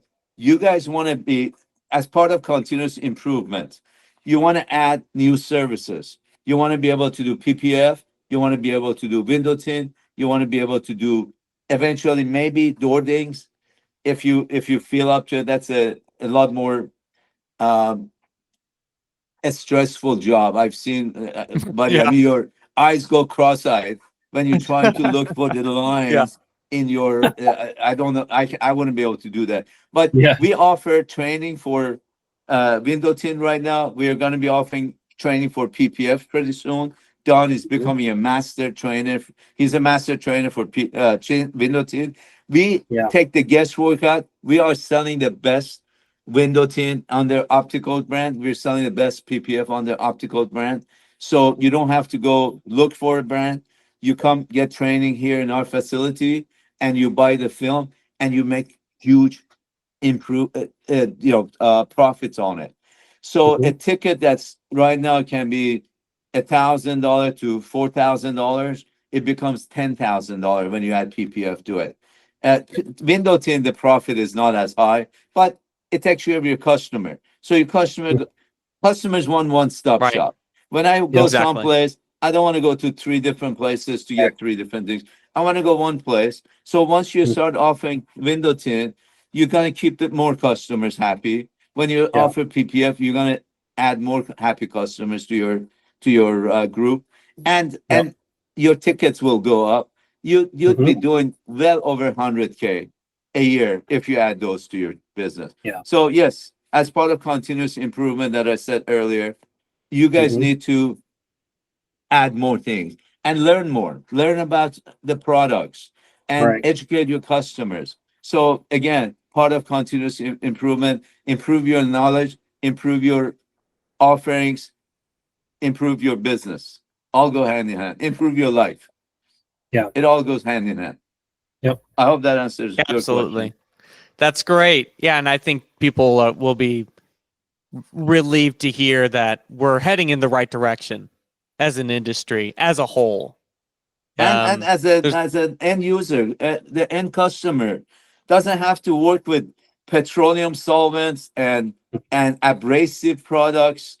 Create dust. That dust, every time you move dust off of a car, some of it you breathe in, and dust itself might not be too bad, but it carries every chemical that's in that product, absorbs it, and it goes into your lungs and your mouth and your body. So having no dust in your products, no abrasives, not only doesn't damage your car, doesn't damage your health, doesn't damage environment. When you don't wash your car, all that soap into the storm drains, your drinking water is going to taste better when you don't, or your coffee for that matter. So anyways, we're trying to help not only educate the customer, make him healthier. Cleaning car doesn't have to affect their health. I've had so many people over the past 20 years. They tell me they have health issues, and since they switched to our brand, they have no issues with their health. Sorry, I gotta keep going. We're doing some construction upstairs. We're expanding. So, gentlemen, it's been a great pleasure. Is there anything else we left out?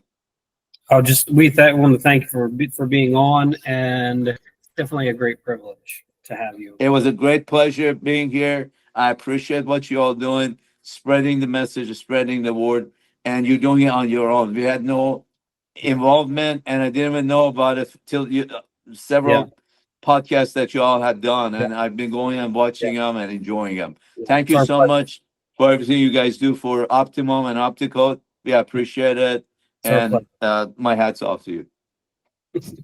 We appreciate it. Thanks for coming on, carving out some time. Looking forward to seeing some before and after of the Maybach, and and the London too. You're getting that work done. Oh, the Roadster, yeah. I don't know if Don told you, I have the only Mercedes in Memphis that has a hitch on it. We put a trailer on it. We drove 4 hours to Fort Smith, Arkansas, and we at 100 miles an hour going there. And then we loaded up the MG London Roadster 1952 model in the back of the trailer. So we had to slow down to 90 miles an hour on the way back because we were pulling a car.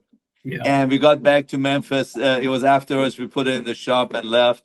And it's a beautiful car. And I showed it to a couple of guys at the dealership, and they said, "This is $120,000 car." I said, "Sold. You can have it," because I only paid $6,000 for it. Are you serious? Yeah, it was put on sale at 12. Then by the time I saw the ad on Facebook, it was at 8. And I told the guy, "Would you take 6 for it?" He said, "Sure. Wow. Come on over." And I took $6,000 cash. It's a great car. It said, like I said, the dealership guys said 120. And I said, "You sold." I said, "Sold," because that was a good profit, but we weren't selling it. I was just joking with them, of course. But anyways, yeah, I'm looking forward to the videos that Don makes. He does a fantastic job. One last thing. I apologize. I talked all about me. Our team has never been this great. Yeah. We have the best sales reps, Don and Jason. Yeah. And we have the best customer service guy, Ron Doyle, that's been with me since 2008, Yeah. I think, or seven. We have the best accountant, Chastity, best Mhm. receptionist and order processing gal, Adrian, best. Most of these have been with me over 10 years. Some of them Mhm. less. Don and Jason, I think, just Don since last year. Yeah. And he's a great computer science. He has a degree in it, and so he Mhm. manages our website, our Amazon, everything. Excellent job. Yeah. And Jason does our outside sales. Does great for us at all Mhm. our customers. He goes visits them Right. and everybody in our plant. We have Yep. an excellent group of people. I love the fact that I'm associated with them and enjoy working with them, and they're taking us to the next levels that we are going, over the next few years. Yeah. We Excellent. see that, and we're very I feel bad excited. that I didn't mention No, earlier, but I'm glad I remembered to acknowledge them Yeah. before we adjourned. Yeah. I almost forgot to bring up NASCAR. Tug and I both had the opportunity of going to a couple races, meeting Awesome. How our was it? brand, one of the How was brand the It experience? was ambassadors. fantastic. Blast! It was a blast. It was awesome. And we've got a race coming up in Portland, and we were going to have just one car sponsored, but now there's two. There's going to be two Yeah. designs. Mhm. Would you like to talk about the detailing of Absolutely. these cars? Absolutely. We started working with NASCAR, I Mhm. think last year in 2024 and latter part of 24. And we're expanding our presence in NASCAR. And as you said, we've got the it's amazing what we have going on for Portland race, which is on August 30th, and it's shown on CW channel Country Western at 4:30 on Saturday. And I was able to secure two cars, and one is driven number 27 Jeff Burton, who also promotes our brand. He's one of our brand ambassadors. And the second car is number 31 that Blaine Perkins drives. And these two cars are gonna have no rings on the hood, and they're gonna have Opti-Coat on the side. And we are so thrilled with the race. And I'm going there with my wife. I lived in Portland and moved to Memphis in 1995. And all my buddies that we went to got our PhD together live in Portland still. And I haven't seen them in Cool. 30 years. And we're going back, having a reunion with them. They're all coming with us, with our two drivers, Jeff and Blaine. We're having dinner at an Iranian restaurant called Yes. Shandi's. And there's going to be about 20 people, the group. My buddy, his name is Habib, and he got his PhD in civil engineering. He also owns a vineyard, and he's bringing wine from his own collection, and he Mhm. sells his wines online. But he's bringing some of the best wines that he makes to the dinner party. So I'm looking forward to that. Although I don't drink alcohol, I quit drinking in 1999 when my first child was born. Okay. And the reason for that was I didn't want to tell my kid that alcohol is bad for you and it's good for me. So I Right. said, I'm not drinking a drop of alcohol. And my kid didn't drink alcohol till well into it was 22 or 23 before he Mhm. started even trying alcoholic beverages. And he's more than welcome to drink.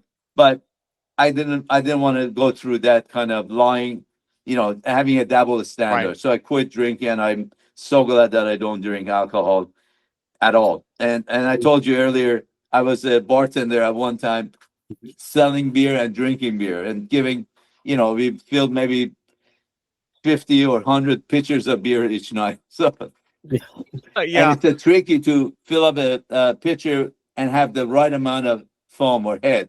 You don't want to have a big head. They said don't put big head on it because then you're shortchanging your customer. But also you don't want to have no head because then you're giving him too much beer Right. for the same price. So, anyways, I digress too much. But anyways, I'm so stoked about the Portland race. No company, no brand, even Penske's, and they have never had two cars with the same design on both cars. So it's gonna have exponential impact. I think we'll find out, but that's how I see it. But thanks for mentioning that and bringing it up, Jacob. Absolutely. Well, we're excited about the race. We're excited about the future of Opti-Coat and Optimum, and we're excited for people to see this episode. And we'll be excited to catch up with you as things keep moving along. Sounds And, great. Sorry to make it so long. I didn't realize we've been on Not at all. almost 2 hours. That's fine. You might have to make it into 2 episodes. Don told us, he said budget for a couple of hours. He said, I think that Dr. G's got a lot to say. So we're right on track. I think I got everything off my chest. Thank Yeah. you for giving me the opportunity. Thank you, Thank you, gentlemen. Dr. G. Have a great day. Take care of yourself. Thank you We'll too. see you soon.